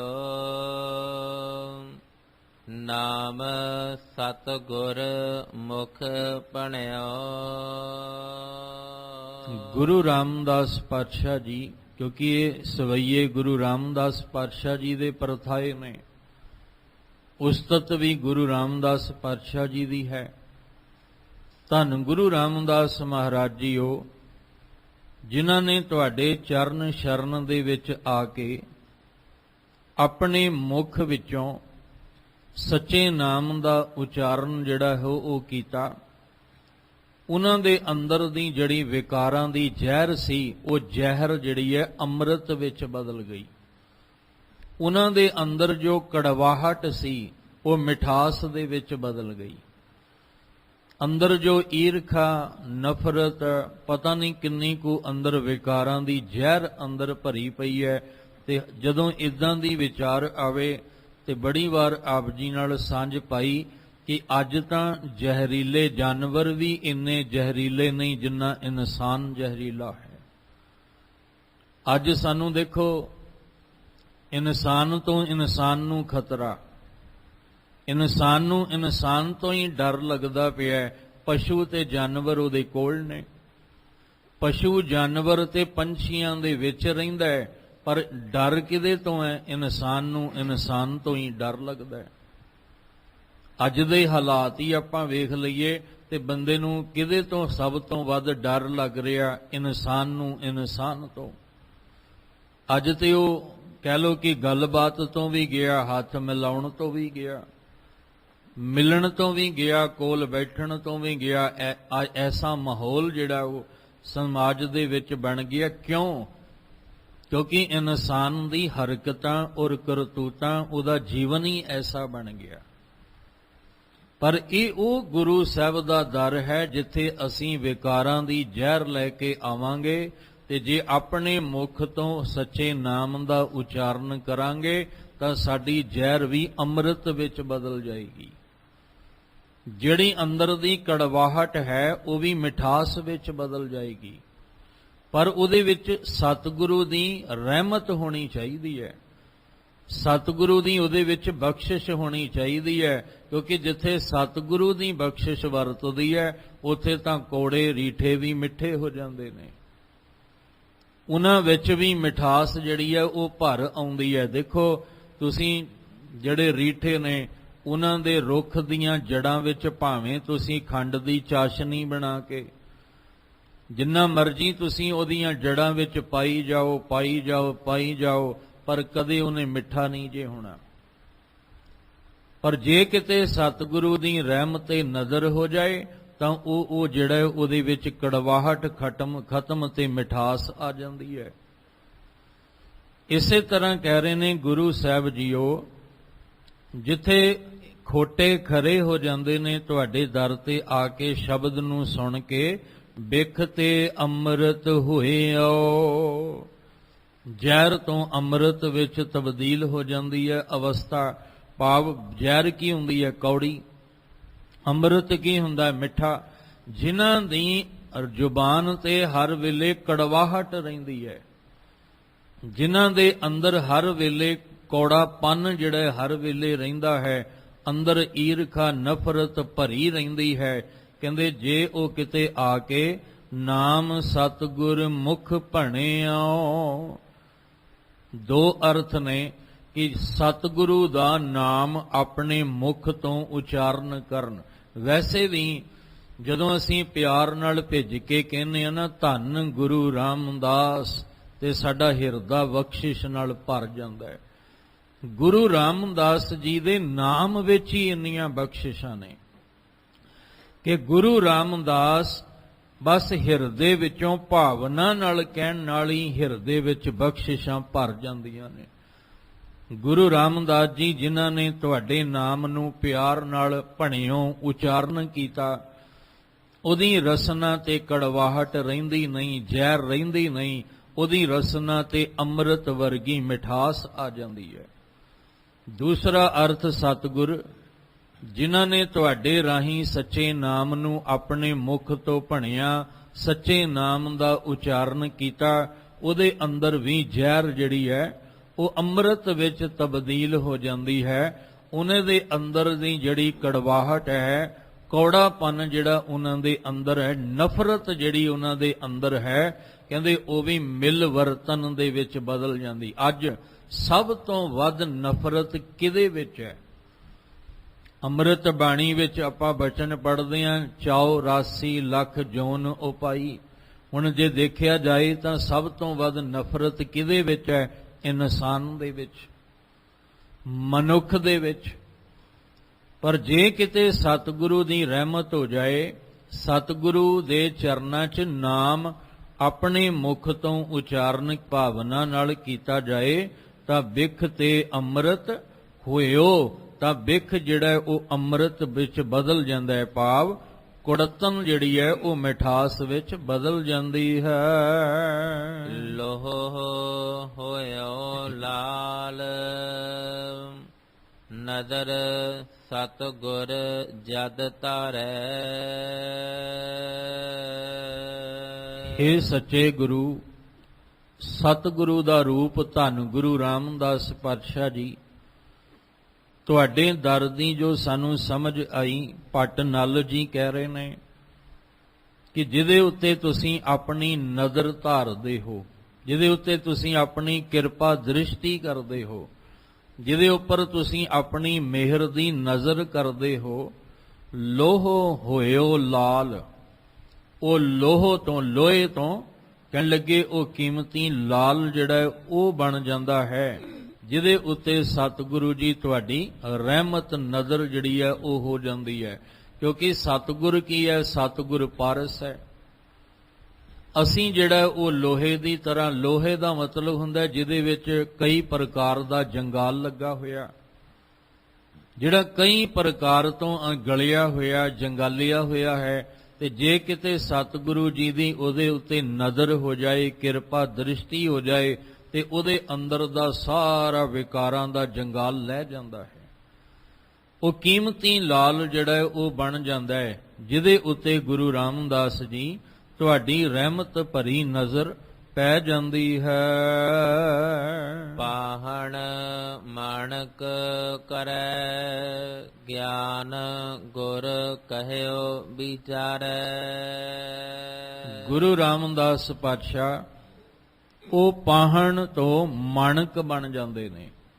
ਪਾਹਣ ਦਾ ਅਰਥ ਹੁੰਦਾ ਪੱਥਰ, ਤੇ ਮਾਣਕ ਦਾ ਅਰਥ ਹੈ ਕੀਮਤੀ। ਉਹ ਕੀਮਤੀ ਪੱਥਰ ਬਣ ਜਾਂਦੇ ਨੇ ਜਿਹਦੀ ਚਮਕ ਹੀ ਵੱਖਰੀ ਹੈ। ਤੇ ਮਾਣਕ ਵੀ ਪੱਥਰ ਹੀ ਹੈ, ਪਰ ਆਮ ਪੱਥਰ ਵਿੱਚ ਤੇ ਮਾਣਕ ਰੂਪੀ ਪੱਥਰ ਵਿੱਚ ਕੀ ਫਰਕ ਹੈ ਕਿ ਇਹਦੀ ਜਿਹੜੀ ਚਮਕ ਹੈ ਉਹ ਸਾਰਿਆਂ ਨਾਲੋਂ ਵੱਖਰੀ ਹੋ ਜਾਂਦੀ ਹੈ। ਉਸ ਚਮਕ ਦੀ ਹੋਈ ਕੀਮਤ ਹੈ ਤੇ ਉਹ ਵੀ ਪੱਥਰ ਹੈ, ਉਹ ਵੀ ਪੱਥਰ ਹੈ, ਪਰ ਇਸ ਜਿਹੜਾ ਇਹ ਪੱਥਰ, ਇਹਦੇ ਵਿੱਚ ਜਿਹੜੀ ਚਮਕ ਹੈ ਨਾ ਵੱਖਰੀ, ਉਹ ਚਮਕ ਦੀ ਹੀ ਕੀਮਤ ਹੈ, ਉਹਦਾ ਹੀ ਮੁੱਲ ਹੈ। ਗੁਰੂ ਰਾਮਦਾਸ ਪਾਤਸ਼ਾਹ ਜੀ ਜੋ ਤੁਸੀਂ ਗਿਆਨ ਦਿੱਤਾ, ਔਰ ਜੋ ਗੁਰੂ ਨੇ ਗਿਆਨ ਦਿੱਤਾ, ਉਸ ਗਿਆਨ ਨੂੰ ਲੈ ਕੇ ਜਿਹਨੇ ਉਹਦੀ ਵਿਚਾਰ ਕੀਤੀ, ਜਿਹਨੇ ਉਹਨੂੰ ਵਿਚਾਰਿਆ ਹੈ, ਉਹ ਫਿਰ ਪਾਹਣ ਤੋਂ ਮਾਣਕ ਦੇ ਰੂਪ ਵਿੱਚ ਬਦਲ ਜਾਂਦਾ ਹੈ। ਭਾਵ ਉਹਦੀ ਫਿਰ ਕੀਮਤ ਜਿਹੜੀ ਹੈ ਉਹ ਇੰਨੀ ਵੱਡੀ ਹੋ ਜਾਂਦੀ ਹੈ ਜਿਹਨੂੰ ਬਿਆਨ ਹੀ ਨਹੀਂ ਕੀਤਾ ਜਾ ਸਕਦਾ। ਪਰ ਕਦੋਂ? ਪਾਹਣ ਮਾਣਕ ਕਰੈ, ਗਿਆਨ ਗੁਰ ਕਹਿਓ ਵਿਚਾਰੈ। ਜਿਹੜਾ ਗੁਰੂ ਸਾਹਿਬ ਨੇ ਗਿਆਨ ਕਹਿਆ, ਦੱਸਿਆ, ਜੋ ਗੁਰੂ ਸਾਹਿਬ ਨੇ ਗਿਆਨ ਦਿੱਤਾ ਗੁਰਬਾਣੀ ਦੇ ਰਾਹੀਂ, ਉਹਨੂੰ, ਉਸ ਗਿਆਨ ਨੂੰ ਜਿਹਨੇ ਵਿਚਾਰਿਆ, ਕਹਿਣ ਲੱਗੇ ਉਹ ਜਿਹਨੇ ਵਿਚਾਰਿਆ ਉਹ ਫਿਰ ਪਾਹਣ ਤੋਂ ਮਾਣਕ ਬਣ ਗਿਆ। ਮਾਣਕ ਦਾ ਮਤਲਬ ਸੀ ਉਹਦੇ ਵਿੱਚ ਚਮਕ, ਚਮਕ ਦਾ ਮਤਲਬ ਹੈ ਉਹਦੇ ਵਿੱਚ ਰੋਸ਼ਨੀ ਆ ਗਈ। ਭਾਵ ਅਗਿਆਨਤਾ ਦਾ ਹਨੇਰਾ ਉਹਦੇ ਵਿੱਚੋਂ ਖਤਮ ਹੋ ਜਾਂਦਾ ਹੈ। ਅਸੀਂ ਸਤਿਗੁਰੂ ਦੀ ਬਾਣੀ ਦਾ ਓਟ ਆਸਰਾ ਕਿਉਂ ਲੈਣਾ ਹੈ? ਕਿਉਂਕਿ ਸਾਡੇ ਅੰਦਰ ਅਗਿਆਨਤਾ ਦਾ ਹਨੇਰਾ ਹੈ। ਅਗਿਆਨਤਾ ਦਾ ਹਨੇਰਾ ਹੋਣ ਕਰਕੇ ਅਸੀਂ ਆਪਣੇ ਹੀਰੇ ਵਰਗੇ ਜਨਮ ਨੂੰ ਕੌਡੀਆਂ ਦੇ ਭਾਗ ਵਾਰੇ ਹਾਂ। ਜਿਹਨੂੰ ਸਮਝ ਨਹੀਂ, ਗਿਆਨ ਨਹੀਂ, ਉਹ ਤਾਂ ਫਿਰ ਕੱਚ ਨੂੰ ਵੀ ਜਿਹੜਾ ਹੀਰਾ ਸਮਝ ਬੈਠੇਗਾ ਤੇ ਹੀਰੇ ਨੂੰ ਵੀ ਕੱਚ ਸਮਝ ਬੈਠੇਗਾ। ਜਿਹਦੇ ਕੋਲ ਗਿਆਨ ਨਹੀਂ, ਸੋਝੀ ਨਹੀਂ, ਸਮਝ ਨਹੀਂ ਹੈ, ਉਹ ਤਾਂ ਪਿੱਤਲ ਨੂੰ ਵੀ ਸੋਨਾ ਕਹੀ ਜਾਏਗਾ ਤੇ ਸੋਨੇ ਨੂੰ ਵੀ ਪਿੱਤਲ ਕਹੀ ਜਾਏਗਾ। ਜਿਹਦੇ ਕੋਲ ਗਿਆਨ ਨਹੀਂ, ਉਹ ਤਾਂ ਖੋਟੇ ਨੂੰ ਵੀ ਖਰਾ ਕਹੀ ਜਾਏਗਾ, ਖਰੇ ਨੂੰ ਵੀ ਖੋਟਾ ਕਹੀ ਜਾਏਗਾ, ਝੂਠੇ ਨੂੰ ਸੱਚਾ ਕਹੀ ਜਾਏਗਾ, ਸੱਚੇ ਨੂੰ ਝੂਠਾ ਕਹੀ ਜਾਏਗਾ। ਕਿਉਂਕਿ ਉਹਦੇ ਅੰਦਰ ਚਾਨਣ ਨਹੀਂ ਹੈ, ਉਹਦੇ ਕੋਲ ਪ੍ਰਕਾਸ਼ ਗਿਆਨ ਨਹੀਂ ਹੈ। ਸਤਿਗੁਰੂ ਜੀ ਜਿਨ੍ਹਾਂ ਉੱਤੇ ਤੁਹਾਡੀ ਬਖਸ਼ਿਸ਼ ਰਹਿਮਤ ਜਿਹੜੀ ਹੈ ਉਹ ਹੁੰਦੀ ਹੈ, ਜੋ ਤੁਸੀਂ ਗਿਆਨ ਦੱਸਿਆ ਤੇ ਜਿਨ੍ਹਾਂ ਨੇ ਉਸ ਗਿਆਨ ਨੂੰ ਲੈ ਕੇ ਵਿਚਾਰਿਆ, ਉਹਦੇ ਅੰਦਰ ਪ੍ਰਕਾਸ਼ ਹੋ ਗਿਆ। ਉਹਦੇ ਅੰਦਰ ਜਦੋਂ ਪ੍ਰਕਾਸ਼ ਹੋਇਆ, ਉਹਦੀ ਅਵਸਥਾ ਇਦਾਂ ਹੋ ਗਈ ਜਿਵੇਂ ਪਾਹਣ ਤੋਂ ਮਾਣਕ ਬਣ ਜਾਂਦਾ ਹੈ, ਜਿਹਦੇ ਉੱਤੇ ਗੁਰੂ ਸਾਹਿਬ ਦੀ ਰਹਿਮਤ ਹੋਵੇ। ਦੇਖੋ, ਪਹਿਲਾਂ ਹੀ ਜ਼ਿਕਰ ਕੀਤਾ ਕਿ ਗੁਰੂ ਸਾਹਿਬ ਦੇ ਨੇਤਰਾਂ ਵਿੱਚ ਵੀ ਬਖਸ਼ਿਸ਼, ਗੁਰੂ ਸਾਹਿਬ ਜੀ ਦਾ ਜਿਹੜਾ ਦੀਦਾਰ ਹੈ ਉਹਦੇ ਵਿੱਚ ਵੀ ਬਖਸ਼ਿਸ਼, ਗੁਰੂ ਸਾਹਿਬ ਦੇ ਹੱਥਾਂ ਵਿੱਚ ਵੀ ਬਰਕਤਾਂ, ਤੇ ਜਿਸ ਸਤਿਗੁਰੂ ਕੋਲ ਆਏ ਆ ਉਹਨਾਂ ਦੇ ਚਰਨਾਂ ਵਿੱਚ ਵੀ ਬਖਸ਼ਿਸ਼ਾਂ ਨੇ। ਜਿੱਥੇ ਸਤਿਗੁਰੂ ਦੇ ਚਰਨ ਪੈ ਜਾਣ, ਜਿੱਥੇ ਜਾਏ ਬਹਿ ਮੇਰਾ ਸਤਿਗੁਰੂ ਸੋ ਥਾਨ ਸੁਹਾਵਾ, ਰਾਮ ਰਾਜੇ ਉਹ ਥਾਂ ਸੁਹਾਵਣਾ ਹੋ ਜਾਂਦਾ ਹੈ। ਜਿੱਥੇ ਸਤਿਗੁਰੂ ਜੀ ਦੇ ਚਰਨ ਪੈ ਜਾਣ ਉਹ ਥਾਂ ਪਵਿੱਤਰ ਹੋ ਜਾਂਦੀ ਹੈ। ਤੇ ਜਿਸ ਸੀਸ ਉੱਤੇ ਸਤਿਗੁਰੂ ਜੀ ਆਪਣਾ ਮਿਹਰ ਦਾ ਹੱਥ ਰੱਖਣ, ਉਹਦੇ ਅੰਦਰ ਦਾ ਜਿਹੜੇ ਨੇ ਵਿਕਾਰ, ਉਹ ਜਿਹੜੇ ਵਿਕਾਰਾਂ ਕਰਕੇ ਅੰਦਰ ਦੇ ਕਪਾਟ ਬੰਦ ਨੇ, ਉਹਦੇ ਅੰਦਰ ਦੇ ਕਪਾਟ ਖੁੱਲ ਜਾਂਦੇ ਨੇ। ਉਹਨੂੰ ਉਹਦੇ ਅੰਦਰ ਦਾ ਅਗਿਆਨਤਾ ਦਾ ਹਨੇਰਾ ਦੂਰ ਹੋ ਜਾਂਦਾ ਹੈ, ਜਿਹਦੇ ਉੱਤੇ ਸਤਿਗੁਰੂ ਆਪਣੀ ਕਿਰਪਾ ਦ੍ਰਿਸ਼ਟੀ ਕਰ ਦੇਣ। ਕਹਿਣ ਲੱਗੇ ਉਹ ਫਿਰ ਕੀ ਹੁੰਦਾ ਹੈ, ਉਹ ਇਸ ਲੋਹੇ ਤੋਂ ਕੀਮਤੀ ਲਾਲ ਵਿੱਚ ਬਦਲ ਜਾਂਦਾ ਹੈ, ਉਹਦੇ ਅੰਦਰ ਦੀ ਜ਼ਹਿਰ ਅੰਮ੍ਰਿਤ ਵਿੱਚ ਬਦਲ ਜਾਂਦੀ ਹੈ। ਉਹਦਾ ਜੀਵਨ ਹੀ ਮਹਾਨ ਹੋ ਜਾਂਦਾ ਹੈ, ਜਿਹਦੇ ਉੱਤੇ ਸਤਿਗੁਰੂ ਜੀ ਦੀ ਮਿਹਰ ਕਿਰਪਾ ਹੋ ਜਾਏ। ਧੰਨ ਗੁਰੂ ਨਾਨਕ ਸਾਹਿਬ ਜੀ ਜਦੋਂ ਭਾਈ ਮਰਦਾਨਾ ਜੀ ਨੂੰ ਕਹਿੰਦੇ ਆ ਵੀ ਆਹ ਲੈ, ਆ ਕੀਮਤੀ ਮਾਣਕ ਜਿਹੜਾ ਇਹਨੂੰ ਲੈ ਤੇ ਇਹਨੂੰ ਜਾ ਕੇ ਤੂੰ ਬਾਜ਼ਾਰ ਦੇ ਵਿੱਚ ਦੇ ਆ, ਇਹਦੇ ਵੱਟੇ ਕੁਝ ਮਿਲ ਜਾਏਗਾ। ਹੁਣ ਜਿਹਨੂੰ ਨਹੀਂ ਸੀ ਸਮਝ, ਉਹਨੇ ਆਖਿਆ ਇਹ ਤੇ ਪੱਥਰ ਚੁੱਕੀ ਫਿਰਦਾ ਹੈ, ਇਹ ਤੇ ਪੱਥਰ ਹੈ। ਕਿਸੇ ਨੇ ਆਖਿਆ ਚੱਲ ਪੱਥਰ ਹੀ ਹੈ, ਇਹਦੇ ਵੱਟੇ ਤੈਨੂੰ ਕੁਝ ਖਾਣ ਨੂੰ ਦੇ ਦਿੰਨੇ ਆ, ਇਹਦੇ ਬਦਲੇ ਤੈਨੂੰ ਕੁਝ ਆ ਕੱਪੜਾ ਦੇ ਦਿੰਨੇ ਆ। ਚਲਦੇ ਚਲਦੇ ਫਿਰ ਸਾਲਸ ਰਾਏ ਜੋਰੀ ਦੀ ਨਜ਼ਰ ਪੈਂਦੀ ਹੈ। ਜਦੋਂ ਸਾਲਸ ਰਾਏ ਜੋਰੀ ਦੀ ਨਜ਼ਰ ਪੈ ਗਈ, ਉਹਨੇ ਆਖਿਆ ਤੂੰ ਪਹਿਲਾਂ ਇਹ ਦੱਸ ਵੀ ਇਹ ਕਿਹਦੇ ਹੱਥਾਂ ਚੋਂ ਲੈ ਕੇ ਆਇਆ ਹੈ, ਇੰਨਾ ਕੀਮਤੀ? ਮੈਂ ਜੌਹਰੀ ਹਾਂ, ਮੇਰਾ ਕੰਮ ਹੈ ਪਰਖਣਾ, ਤੇ ਅੱਜ ਤੱਕ ਮੈਂ ਬੜੇ ਕੀਮਤੀ ਤੋਂ ਕੀਮਤੀ ਮਾਣਕ ਵੇਖੇ ਨੇ, ਪਰ ਜਿਹੜਾ ਅੱਜ ਤੂੰ ਮਾਣਕ ਲੈ ਕੇ ਆਇਆ ਨਾ, ਇਹਦੀ ਤਾਂ ਚਮਕ ਹੀ ਵੱਖਰੀ ਹੈ। ਇਹਦੀ ਕੀਮਤ ਮੈਂ ਬਿਆਨ ਕੋਈ ਨਹੀਂ ਕਰ ਸਕਦਾ ਵੀ ਕਿੰਨੀ ਇਹਦੀ ਕੀਮਤ ਹੋਏਗੀ, ਪਰ ਇਹਦੀ ਚਮਕ ਹੀ ਵੱਖਰੀ ਹੈ। ਇਹ ਕਿਹਦੇ ਹੱਥਾਂ ਤੋਂ ਲੈ ਕੇ ਆਇਆ? ਤੇ ਭਾਈ ਮਰਦਾਨਾ ਜੀ ਨੇ ਕਿਹਾ ਸੀ ਮੈਂ ਧੰਨ ਗੁਰੂ ਨਾਨਕ ਸਾਹਿਬ ਜੀ ਦੇ ਹੱਥਾਂ ਚੋਂ ਲੈ ਕੇ ਆਇਆ। ਤੇ ਜਦੋਂ ਗੁਰੂ ਨਾਨਕ ਸਾਹਿਬ ਜੀ ਦਾ ਨਾਮ ਸੁਣਿਆ, ਉਹਨੇ ਆਖਿਆ ਤੂੰ ਆ ਕੀਮਤੀ ਮਾਣਕ ਵੀ ਰੱਖ, ਤੇ ਆ ਕੁਝ ਦਰਸ਼ਨੀ ਭੇਟਾ ਆ ਵੀ ਰੱਖ। ਦਰਸ਼ਨੀ ਦਾ ਮਤਲਬ ਇਹ ਜੋ ਤੂੰ ਮੈਨੂੰ ਇਹ ਦਿਖਾਇਆ, ਇਸ ਦਿਖਾਉਣ ਦੀ ਕੀਮਤ ਮੈਂ ਤੈਨੂੰ ਦੇ ਰਿਹਾ, ਇਹਦਾ ਮੁੱਲ ਨਹੀਂ ਮੈਂ ਤੈਨੂੰ ਦੇ ਸਕਦਾ। ਤੇ ਦੂਜੀ ਇੱਕ ਮੇਰੇ ਤੇ ਕਿਰਪਾ ਕਰ, ਜਿਹਦੇ ਹੱਥਾਂ ਵਿੱਚੋਂ ਇਹ ਕੀਮਤੀ ਮਾਣਕ ਲੈ ਕੇ ਆਇਆ, ਮੈਨੂੰ ਕਿਰਪਾ ਕਰ ਉਹਦੇ ਚਰਨਾਂ ਤੱਕ ਲੈ ਚੱਲ। ਜਦੋਂ ਸਾਲਸ ਰਾਹੇ ਜੋਹਰੀ ਗੁਰੂ ਨਾਨਕ ਸਾਹਿਬ ਜੀ ਦੇ ਚਰਨਾਂ 'ਚ ਆਉਂਦਾ ਹੈ ਤੇ ਇੱਕੋ ਹੀ ਬੇਨਤੀ ਕਰਦਾ ਹੈ, ਮਹਾਰਾਜ ਇਸ ਪੱਥਰ ਨੂੰ ਤੁਸੀਂ ਆਪਣੇ ਹੱਥ ਦੇ ਵਿੱਚ ਲਿਆ ਤੇ ਇਹ ਪੱਥਰ ਵੀ ਪੱਥਰ ਨਹੀਂ ਰਹਿ ਗਿਆ, ਕੀਮਤੀ ਮਾਣਕ ਬਣ ਗਿਆ। ਤੇ ਇਹ ਆਪਣਾ ਮਿਹਰ ਦਾ ਹੱਥ ਤੁਸੀਂ ਮੇਰੇ ਸਿਰ ਤੇ ਰੱਖੋ, ਤਾਂ ਕਿ ਮੇਰਾ ਵੀ ਜੀਵਨ ਜਿਹੜਾ ਉਹ ਮਹਾਨ ਹੋ ਜਾਏ। ਤੇ ਸਾਹਿਬ ਨੇ ਆਖਿਆ ਸੀ ਜੇ ਮਿਹਰ ਭਰਿਆ ਹੱਥ ਚਾਹੁੰਦਾ ਤੇ ਪਹਿਲਾਂ ਨਿਮਰਤਾ ਅੰਦਰ ਚਾਹੀਦੀ ਹੈ। ਤੇ ਨਿਮਰਤਾ ਦਾ ਮਤਲਬ ਸੀ ਕਿ ਜਿਹੜਾ ਆ ਤੇਰੇ ਨਾਲ ਆਇਆ ਭਾਈ ਅਧਰਕਾ, ਤੈਨੂੰ ਇਹਦੇ ਅੱਗੇ ਪਹਿਲਾਂ ਨਿਭਣਾ, ਉਹ ਤਾਂ ਦੇਖਣਾ ਸੀ ਵੀ ਨਿਭਣ ਦੀ ਜਾਂਚ ਹੈ ਕਿ ਨਹੀਂ ਹੈ। ਤੇ ਜਦੋਂ ਗੁਰੂ ਸਾਹਿਬ ਜੀ ਦੇ ਬਚਨ ਸੁਣੇ ਤਾਂ ਉਹ ਝੁਕ ਗਿਆ ਭਾਈ ਅਧਰਕੇ ਅੱਗੇ। ਗੱਲ ਤਾਂ ਅੰਦਰ ਦੇ ਨਿਭਣ ਦੀ ਸੀ, ਬਾਹਰੋਂ ਤਾਂ ਆਪਾਂ ਸਾਰੇ, ਮੇਰੇ ਵਰਗਾ ਵੀ ਆ ਕੇ ਬਾਹਰੋਂ ਨਿਭ ਲੈਂਦਾ ਹੈ, ਪਰ ਮਹਾਰਾਜ ਕਹਿੰਦੇ ਬਾਹਰੋਂ ਸਿਰ ਨਵਾਉਣ ਦਾ ਮਤਲਬ ਇਹ ਨਹੀਂ ਕਿ ਤੇਰਾ ਮਨ ਵੀ ਅੰਦਰੋਂ ਝੁਕ ਗਿਆ, ਤੇਰਾ ਮਨ ਵੀ ਜਿਹੜਾ ਉਹ ਅੰਦਰੋਂ ਨਿਭ ਗਿਆ। ਬਾਹਰੋਂ ਤਾਂ ਜੇ ਕਿਸੇ ਨੇ ਅਪਰਾਧ ਕਰਨਾ ਹੋਵੇ, ਉਹ ਤਾਂ ਜਿੰਨਾ ਅਸੀਂ ਝੁਕਦੇ ਹਾਂ ਉਹਦੇ ਨਾਲੋਂ ਦੁੱਗਣਾ ਝੁਕ ਜਾਂਦਾ ਹੈ। ਅਪਰਾਧੀ ਦੂਣਾ ਨਿਵੇਂ, ਕਹਿੰਦੇ ਨੇ ਜਿੰਨਾ ਅਸੀਂ ਨਿਭ ਕੇ ਬਾਹਰੋਂ ਮੱਥਾ ਟੇਕਿਆ, ਪਰ ਜਿਹਨੇ ਅਪਰਾਧ ਕਰਨਾ ਉਹ ਤੇ ਇਹਦੇ ਨਾਲੋਂ ਦੁੱਗਣਾ ਨਿਭ ਜਾਂਦਾ ਹੈ। ਇਹਦਾ ਮਤਲਬ ਸਾਡੇ ਨਾਲੋਂ ਤੇ ਭਾਵਨਾ ਉਹਦੇ ਅੰਦਰ ਦੁੱਗਣੀ ਹੈ। ਨਹੀਂ, ਬਾਹਰੋਂ ਸਿਰ ਨਵਾਉਣਾ ਉਹ ਸਾਡਾ ਇੱਕ ਸਤਿਕਾਰ ਹੈ ਗੁਰੂ ਸਾਹਿਬ ਦੇ ਪ੍ਰਤੀ। ਪਰ ਸਾਹਿਬ ਕਹਿੰਦੇ ਬਾਹਰੋਂ ਸਿਰ ਨਵਾਉਣ ਦੇ ਨਾਲ ਨਾਲ ਤੇਰਾ ਮਨ ਵੀ ਅੰਦਰੋਂ ਝੁਕਣਾ ਚਾਹੀਦਾ ਹੈ, ਮਨ ਵੀ ਅੰਦਰੋਂ ਨਿਭਣਾ ਚਾਹੀਦਾ ਹੈ, ਤਾਂ ਜਾ ਕੇ ਇਹ ਤੂੰ ਪੱਥਰ ਤੋਂ ਕੀਮਤੀ ਮਾਣਕ ਬਣ ਸਕਦਾ ਹੈ। ਜਿਹੜੀ ਗੱਲ ਸਾਲਸਰਾਏ ਜੋਰੀ ਨੂੰ ਸਮਝ ਆਈ, ਅਸੀਂ ਵੀ ਆ ਕੇ ਬੇਨਤੀ ਕਰੀਏ ਗੁਰੂ ਪਾਤਸ਼ਾਹ ਸਾਡੇ ਵੀ ਸੀਸ ਤੇ ਮਿਹਰ ਦਾ ਹੱਥ ਰੱਖੋ। ਕਿਤੇ ਐਸਾ ਨਾ ਹੋਵੇ ਕਿ ਹੀਰੇ ਜੈਸਾ ਜਨਮ ਹੈ, ਕੌਡੀ ਬਦਲੇ ਜਾਏ ਜਨਮ ਤਾਂ ਹੀਰੇ ਵਰਗਾ, ਪਰ ਨਾ ਸਮਝ ਹੋਣ ਕਰਕੇ ਇਹ ਕੌਡੀਆਂ ਦੇ ਭਾਅ ਚਲਾ ਜਾਂਦਾ ਹੈ। ਇਸ ਲਈ ਤੁਸੀਂ ਮਿਹਰ ਦਾ ਹੱਥ ਰੱਖੋਗੇ ਤੇ ਸਾਨੂੰ ਇਸ ਜ਼ਿੰਦਗੀ ਦੀ ਕੀਮਤ ਦਾ ਪਤਾ ਲੱਗ ਜਾਏਗਾ।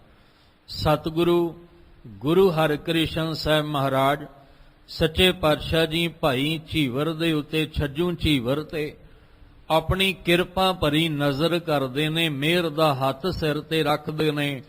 ਤੇ ਜਿਹਨੂੰ ਲੋਕ ਕਹਿੰਦੇ ਸੀ ਇਹ ਕਮਲਾ ਹੈ, ਜਿਹਨੂੰ ਲੋਕ ਕਹਿੰਦੇ ਸੀ ਕਿ ਇਹਨੂੰ ਆਪਣੇ ਆਪੇ ਦੀ ਸੋਝੀ ਨਹੀਂ, ਇਹਨੇ ਕੀ ਗਿਆਨ ਦੀਆਂ ਗੱਲਾਂ ਕਰਨੀਆਂ, ਪਰ ਜਦੋਂ ਪੰਡਤ ਲਾਲ ਚੰਦ ਦੇ ਸਾਹਮਣੇ ਬੈਠ ਕੇ ਉਸ ਗੀਤਾ ਦੇ ਸ਼ਲੋਕਾਂ ਦੇ ਕਮਾਲ ਦੇ ਅਰਥ ਕੀਤੇ ਤੇ ਉਹ ਵੀ ਝੁੱਕ ਕੇ ਕਹਿੰਦਾ ਸੀ, ਮਹਾਰਾਜ ਕਿੰਨੀ ਕੁ ਬਖਸ਼ਿਸ਼ ਤੁਹਾਡੇ ਅੰਦਰ ਗੁਰੂ ਹਰਿਕ੍ਰਿਸ਼ਨ ਸਾਹਿਬ ਭਰੀ ਹੈ, ਇਹ ਤੁਸੀਂ ਇਹਦੇ ਸਿਰ ਤੇ ਹੱਥ ਰੱਖਿਆ, ਆਪਣੀ ਮਿਹਰ ਭਰੀ ਨਜ਼ਰ ਨਾਲ ਇਹਦੇ ਵੱਲ ਕਿਵੇਂ ਤੱਕਿਆ।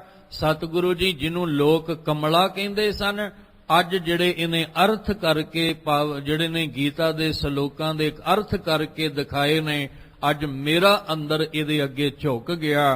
ਕਿਉਂ? ਕਿਉਂਕਿ ਸਮਝ ਆ ਗਈ ਕਿ ਸਤਿਗੁਰੂ ਜੀ ਜਿਹਦੇ ਸਿਰ ਤੇ ਤੁਸੀਂ ਮਿਹਰ ਦਾ ਹੱਥ ਰੱਖ ਕੇ ਆਪਣੀ ਕਿਰਪਾ ਭਰੀ ਨਜ਼ਰ ਨਾਲ ਤੱਕਦੇ ਹੋ, ਉਹਨੂੰ ਤੁਸੀਂ ਪਾਹਣ ਤੋਂ ਮਾਣਕ ਦਾ ਰੂਪ ਦੇ ਦਿੰਦੇ ਹੋ। ਗੁਰੂ ਕਲਗੀਧਰ ਪਾਤਸ਼ਾਹ ਵਿਚਾਰਾਂ ਬਹੁਤ ਨੇ, ਇਤਿਹਾਸ ਵਿੱਚ ਸਾਖੀਆਂ ਬਹੁਤ ਨੇ, ਪ੍ਰਮਾਣ ਬਹੁਤ ਨੇ, ਪਰ ਸੰਖੇਪ ਦੇ ਵਿੱਚ ਗੁਰੂ ਗੋਬਿੰਦ ਸਿੰਘ ਮਹਾਰਾਜ ਸੱਚੇ ਪਾਤਸ਼ਾਹ ਜੀ ਰਹਿਮਤਾਂ ਵਰਤਾਉਂਦੇ ਨੇ। ਜੇ ਕੋਈ ਕੜਵਾਹਟ ਲੈ ਕੇ ਹੰਕਾਰ ਦੇ ਨਾਲ ਭਰਿਆ ਗੁਰੂ ਸਾਹਿਬ ਜੀ ਵੱਲ ਆਉਂਦਾ ਹੈ ਤੇ ਗੁਰੂ ਸਾਹਿਬ ਆਪਣੀ ਮਿਹਰ ਭਰੀ ਨਜ਼ਰ ਨਾਲ, ਜਿਹਦੇ ਵਿੱਚ ਅੰਮ੍ਰਿਤ ਝਲਕਦਾ ਹੈ, ਜੇ ਗੁਰੂ ਸਾਹਿਬ ਮਿਹਰ ਭਰੀ ਨਜ਼ਰ ਨਾਲ ਤੱਕਦੇ ਤੇ ਉਹਦੇ ਅੰਦਰ ਦੀ ਸਾਰੀ ਨਫ਼ਰਤ ਹੀ ਖਤਮ ਹੋ ਜਾਂਦੀ, ਉਹਦੇ ਅੰਦਰ ਦੀ ਕੜਵਾਹਟ ਮਿਠਾਸ ਵਿੱਚ ਬਦਲ ਜਾਂਦੀ, ਉਹਦੇ ਅੰਦਰ ਦਾ ਹੰਕਾਰ ਦੂਰ ਹੋ ਜਾਂਦਾ ਤੇ ਗੁਰੂ ਸਾਹਿਬ ਦੇ ਚਰਨਾਂ ਵਿੱਚ ਆ ਕੇ ਸੈਦ ਖਾਂ ਵਰਗਾ ਗੁਰੂ ਸਾਹਿਬ ਦੇ ਚਰਨਾਂ 'ਚ ਆ ਕੇ ਢਹਿ ਪੈਂਦਾ ਹੈ। ਇਹੀ ਤੇ ਕਲਾ ਵਰਤਦੀ ਹੈ ਸਤਿਗੁਰੂ ਦੇ ਦਰਬਾਰ ਵਿੱਚ। ਇੱਥੇ ਭੱਟ ਜੀ ਨੂੰ ਜੋ ਸਮਝ ਆਈ, ਉਹਨਾਂ ਆਖਿਆ ਗੁਰੂ ਸਾਹਿਬ ਗੁਰੂ ਰਾਮਦਾਸ ਮਹਾਰਾਜ ਜੀਓ, ਪਾਹਣ ਮਾਣਕ ਕਰੈ ਗਿਆਨ ਗੁਰ ਕਹਿਓ ਵਿਚਾਰੈ। ਪਾਹਣ ਤੋਂ ਮਾਣਕ ਕੌਣ ਬਣੇਗਾ? ਕੀਮਤੀ ਲਾ ਜਿਹੜਾ ਹੈ ਉਹ ਜਿਹਦੇ ਵਿੱਚ ਚਮਕ ਵੱਖਰੀ ਆ ਗਈ, ਜਿਹਦਾ ਮੁੱਲ ਵੱਧ ਗਿਆ। ਦੁਨੀਆ ਵਿੱਚ ਜਿਹੜੇ ਗਰੀਬੀ ਤਲ ਤੇ ਰਹਿ ਰਹੇ ਨੇ ਨਾ, ਤੇ ਗਰੀਬੀ ਅਮੀਰੀ ਅਸੀਂ ਕਿਹਨੂੰ ਦਿੱਤੀ ਹੈ? ਜਿਹਦੇ ਕੋਲ 4 ਪੈਸੇ ਨੇ ਉਹ ਅਮੀਰੀ, ਤੇ ਜਿਹਦੇ ਕੋਲ ਨਹੀਂ ਉਹਨੂੰ ਅਸੀਂ ਗਰੀਬੀ ਦੇ ਤਲ ਤੇ ਮੰਨਦੇ ਹਾਂ। ਭਗਤ ਜਨ ਜਿਹੜੇ ਨੇ, ਜਿਨ੍ਹਾਂ ਨੂੰ ਅੱਜ ਅਸੀਂ ਸਿਜਦਾ ਕਰਦੇ, ਨਮਸਕਾਰ ਕਰਦੇ, ਭਗਤਾਂ ਦੀ ਬਾਣੀ ਨੂੰ ਅਸੀਂ ਸਿੱਖਿਆ ਲੈ ਕੇ ਆਪਣੇ ਜੀਵਨ ਦੀ ਜਾਂਚ ਸਿੱਖਦੇ ਹਾਂ। ਹਰ ਇੱਕ ਦਾ ਸੀਸ ਭਗਤ ਜਨਾਂ ਅੱਗੇ ਝੁਕਦਾ ਹੈ, ਪਰ ਜਦੋਂ ਵੇਖਾਂਗੇ ਤੇ ਇਹਨਾਂ ਦੀ ਬਾਹਰੂਨੀ ਅਵਸਥਾ ਜਿਹੜੀ ਸੀ ਉਹ ਕਿੰਨੀ ਕੁ ਸੀ। ਕੋਈ ਖੱਡੀ ਚਲਾ ਕੇ ਕੱਪੜਾ ਬੁਣਦਾ ਹੈ, ਕੋਈ ਜੁੱਤੀਆਂ ਜਿਹੜਾ ਉਹ ਗੰਢਦਾ ਹੈ, ਤੇ ਕੋਈ ਜਿਹੜਾ ਉਹ ਜਾ ਕੇ ਮੁੱਠੀ ਚਾਪੀ ਮਾਲਿਸ਼ ਲੋਕਾਂ ਦੇ ਘਰਾਂ ਵਿੱਚ ਜਾ ਕੇ ਕਰਦਾ ਹੈ। ਤੇ ਲੋਕ ਕਹਿੰਦੇ ਸਨ ਵੀ ਇਹਨਾਂ ਦਾ ਮੁੱਲ ਕੀ ਹੈ, ਤੇ ਕੌਡੀ ਦੇ ਨੇ। ਪਰ ਜਿੱਦਨ ਹਿਰਦੇ ਵਿੱਚ ਪਾਰ ਬ੍ਰਹਮ ਵਸ ਗਿਆ, ਜਿੱਦਨ ਹਿਰਦੇ ਵਿੱਚ ਪਰਮੇਸ਼ਵਰ ਦਾ ਕੀਮਤੀ ਨਾਮ ਵਸ ਗਿਆ, ਉਹੀ ਅੱਜ ਜਿਹੜੇ ਕੌਡੀਆਂ ਦੇ ਸੀ, ਅੱਜ ਉਹੀ ਜਿਹੜੇ ਨੇ ਇੰਨੇ ਕੀਮਤੀ ਹੋ ਗਏ ਕਿ ਅੱਜ ਵੱਡੇ ਤੋਂ ਵੱਡਾ ਸ਼ਾਹੂਕਾਰ ਧਨਾੜ ਵੀ ਆ ਕੇ ਉਹਨਾਂ ਅੱਗੇ ਝੁੱਕ ਕੇ ਤੇ ਨਾਮ ਦੀ ਖੈਰ ਮੰਗਦਾ ਹੈ ਕਿ ਸਾਡੇ ਉੱਤੇ ਕਿਤੇ ਇਹਨਾਂ ਭਗਤ ਜਨਾਂ ਦੇ ਰਾਹੀਂ, ਇਹਨਾਂ ਦੇ ਬਾਣੀ ਦੇ ਰਾਹੀਂ ਕਿਤੇ ਉਸ ਮਾਲਕ ਦੀ ਕਿਰਪਾ ਸਾਡੀ ਝੋਲੀ ਵਿੱਚ ਵੀ ਪੈ ਜਾਏ। ਜਿਵੇਂ ਨਾਮਦੇਵ ਜੀ ਨੂੰ ਵੀ ਆਖਿਆ ਕਿ ਇਹ ਤਾਂ ਕੌਡੀ ਦੇ ਨੇ, ਪਰ ਜਦੋਂ ਨਾਮ ਅੰਦਰ ਵਸ ਗਿਆ ਤੇ ਉਹੀ ਜਿਹੜੇ ਨੇ ਅੱਜ ਲੱਖਾਂ ਦੇ ਹੋ ਗਏ ਕਿਉਂ ਹੋ ਗਏ? ਕਿਉਂਕਿ ਇੱਕ ਨਾਮ ਦੇ ਕਿਣਕੇ ਨਹੀਂ ਜੀਵਨ ਦੀ ਅਵਸਥਾ ਜਿਹੜੀ ਸੀ ਉਹ ਬਦਲ ਕੇ ਰੱਖ ਦਿੱਤੀ। ਜਿਵੇਂ ਸਹਿਣਾਈ ਦੀ ਗੱਲ ਕਰੀਏ ਤਾਂ ਘਰ ਘਰ ਦੇ ਵਿੱਚ ਆਵਾਜ਼ਾਂ ਪੈਂਦੀਆਂ ਨੇ, ਪਰ ਅੱਜ ਹਰ ਕੋਈ ਪਿਆਰ ਤੇ ਸਤਿਕਾਰ ਨਾਲ ਹੱਥ ਜੋੜ ਕੇ ਕਹਿੰਦਾ ਹੈ ਵੀ ਜੇ ਕਿਤੇ ਇਸ ਗਲੀ ਵਿੱਚੋਂ ਲੰਘਿਓ ਤਾਂ ਸਾਡੇ ਘਰ ਜ਼ਰੂਰ ਆਇਓ, ਤੁਹਾਡੇ ਆਉਣ ਨਾਲ ਕੀ ਪਤਾ ਸਾਡੇ ਘਰ ਵਿੱਚ ਬਰਕਤ ਆ ਜਾਏ। ਸੈਣਨਾਈ ਬੁੱਤਕਾਰੀਆ ਉਹ ਘਰ ਘਰ ਸੁਣਿਆ, ਹਿਰਦੇ ਵਸਿਆ ਪਾਰ ਬ੍ਰਹਮ, ਭਗਤਾਂ ਮੈਂ ਗਣਿਆ। ਕਹਿਣ ਲੱਗੇ ਅੱਜ ਉਹ ਭਗਤਾਂ ਵਿੱਚ ਗਿਣੇ ਜਾਣ ਲੱਗ ਪਏ, ਪਰ ਕਦੇ ਉਹ ਸਮਾਂ ਸੀ ਉਹ ਘਰ ਘਰ ਸੁਣਿਆ, ਅਵਸਥਾ ਬਦਲ ਗਈ। ਇਸੇ ਤਰ੍ਹਾਂ ਗੁਰੂ ਰਾਮਦਾਸ ਪਾਤਸ਼ਾਹ ਜਿਹੜਾ ਤੁਸੀਂ ਗਿਆਨ ਦਿੱਤਾ, ਉਸ ਗਿਆਨ ਨੂੰ ਜਿਹਨੇ ਲੈ ਕੇ ਵਿਚਾਰਿਆ, ਜਿਹਨੇ ਵਿਚਾਰਿਆ ਉਹ ਪਾਹਣ ਤੋਂ ਮਾਣਕ ਦਾ ਰੂਪ ਧਾਰ ਲੈਂਦਾ ਹੈ। ਭਾਵ ਉਹ ਪੱਥਰ ਤੋਂ ਇੱਕ ਕੀਮਤੀ ਮਾਣਕ ਦੇ ਰੂਪ ਵਿੱਚ ਉਹਦੇ ਜੀਵਨ ਦੀ ਅਵਸਥਾ ਬਣ ਜਾਂਦੀ ਹੈ। ਕਾਠੋ ਸ੍ਰੀ ਖੰਡ ਸਤ ਗੁਰ ਕੀਓ, ਦੁਖ ਦਰਿਦਰ ਤਿਨ ਕੇ ਗਏ।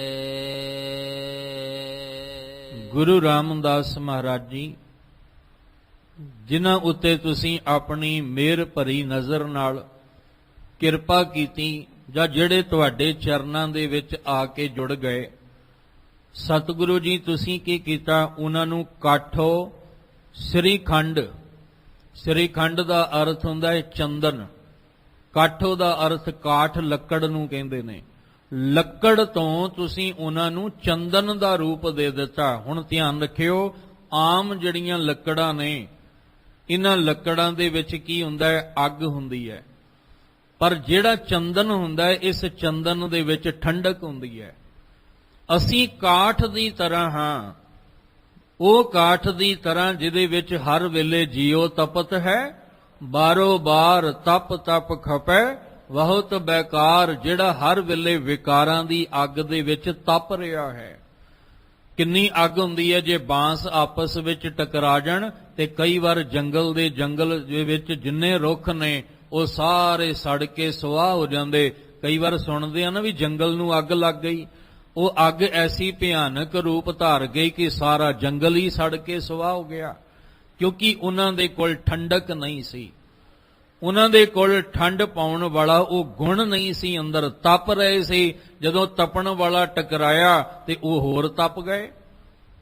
ਜਦੋਂ ਕਿਸੇ ਵਿੱਚ ਕ੍ਰੋਧ ਹੋਵੇ ਨਾ, ਬਹੁਤ ਜ਼ਿਆਦਾ ਕ੍ਰੋਧ, ਗੁੱਸੇ ਨਾਲ ਭਰਿਆ ਹੋਵੇ, ਤੇ ਸਾਹਮਣੇ ਵਾਲਾ ਵੀ ਜਿਹੜਾ ਉਹਦੇ ਨਾਲ ਟਕਰਾਇਆ ਉਹ ਵੀ ਕ੍ਰੋਧ ਤੇ ਗੁੱਸੇ ਨਾਲ ਭਰਿਆ, ਤੇ ਜਦੋਂ ਦੋ ਆਪਸ ਵਿੱਚ ਤਪੇ ਹੋਏ ਕ੍ਰੋਧ ਨਾਲ ਭਰੇ ਹੋਏ ਟਕਰਾਉਂਦੇ ਨੇ, ਤੇ ਕਈ ਵਾਰ ਹਾਲਾਤ ਜਿਹੜੇ ਨੇ ਉਹ ਲਹੂ ਲੁਹਾਨ ਤੱਕ ਪਹੁੰਚ ਜਾਂਦੇ ਨੇ, ਕਈ ਵਾਰ ਤਾਂ ਕਤਲ ਵੀ ਹੋ ਜਾਂਦਾ ਹੈ। ਕਿਉਂ? ਕਿਉਂਕਿ ਦੋਵੇਂ ਟਕਰਾਏ ਸੀ, ਦੋਵੇਂ ਹੀ ਤਪ ਰਹੇ ਸੀ।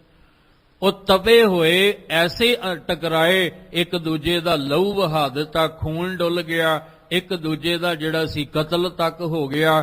ਕਿਉਂ ਹੋਇਆ? ਕਿਉਂਕਿ ਦੋਵੇਂ ਤਪ ਰਹੇ ਸੀ। ਜੇ ਦੋਵਾਂ ਵਿੱਚੋਂ ਇੱਕ ਵੀ ਠੰਡਾ ਸ਼ਾਂਤ ਹੁੰਦਾ ਨਾ, ਤੇ ਕਦੇ ਫਿਰ ਉੱਥੇ ਖੂਨ ਨਹੀਂ ਸੀ ਡੁੱਲਣਾ।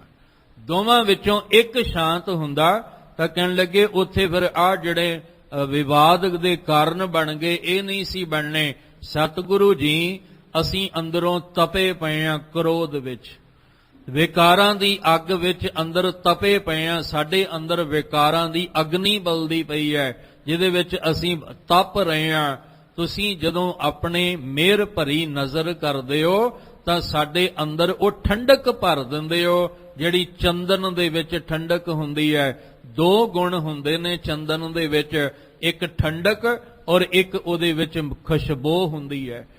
ਚੰਦਨ ਦਾ ਜਿਹੜਾ ਸੰਗ ਕਰਦਾ ਹੈ ਉਹਦੇ ਅੰਦਰ ਠੰਡਕ ਵੀ ਆ ਜਾਂਦੀ ਹੈ, ਚੰਦਨ ਦਾ ਜਿਹੜਾ ਸੰਗ ਕਰਦਾ ਹੈ ਉਹਦੇ ਅੰਦਰ ਸੁਗੰਧੀ ਵੀ ਆ ਜਾਂਦੀ ਹੈ। ਸਤਿਗੁਰੂ ਜੀ ਅਸੀਂ ਤਾਂ ਅੰਦਰੋਂ ਗੰਦਗੀ ਨਾਲ ਭਰੇ ਹੋਏ ਆ, ਅਸੀਂ ਤਾਂ ਅੰਦਰ ਬਦਬੂ ਨਾਲ ਭਰੇ ਪਏ ਆ। ਜਦੋਂ ਵੀ ਮੁਖ ਚੋਂ ਕੁਝ ਚੰਦ ਬੋਲ ਬੋਲਦੇ ਆ, ਉਹਦੇ ਵਿੱਚੋਂ ਗੰਦਗੀ ਹੀ ਝਲਕਦੀ ਹੈ। ਮੁਖ ਆਵਤ ਤਾਂ ਕੈ ਦੁਰਗੰਧ, ਮੁਖ ਦਾ ਮਤਲਬ ਆ ਨਹੀਂ ਕਿ ਮੂੰਹ ਖੋਲਿਆ ਵਿੱਚੋਂ ਦੀ ਸਵਾਸ ਨਿਕਲਿਆ ਤੇ ਬਦਬੂ ਆਉਂਦੀ ਹੈ।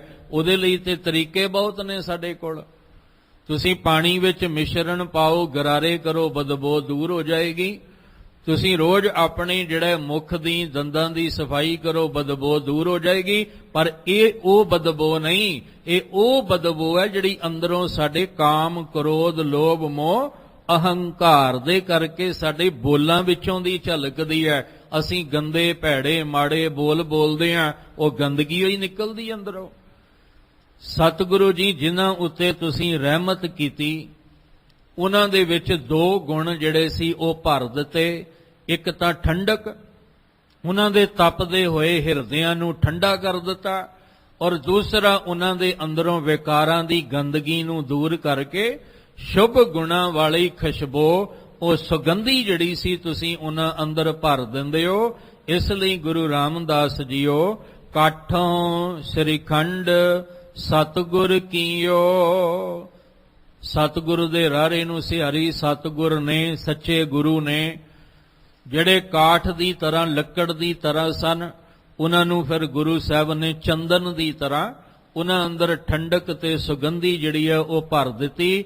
ਤੇ ਜਿਨ੍ਹਾਂ ਨੇ ਸਤਿਗੁਰੂ ਕੋਲੋਂ ਆ ਕੇ, ਹੁਣ ਠੰਡਕ ਕਿੱਥੋਂ ਮਿਲਣੀ ਸੀ? ਸ਼ਬਦ ਵਿੱਚੋਂ। ਸੁਗੰਧੀ ਕਿੱਥੋਂ ਮਿਲਣੀ ਸੀ? ਸ਼ਬਦ ਵਿੱਚੋਂ। ਸਤਿਗੁਰ ਨੇ ਜਿਨ੍ਹਾਂ ਨੂੰ ਸ਼ਬਦ ਦੀ ਬਖਸ਼ਿਸ਼ ਦੇ ਕੇ ਕਾਠੋਂ ਸ੍ਰੀਖੰਡ ਕਰ ਦਿੱਤਾ, ਕਹਿੰਦੇ ਹੋਇਆ ਕਿ ਦੁੱਖ ਦਰਿਦਰ ਤਿਨ ਕੇ ਗਏ।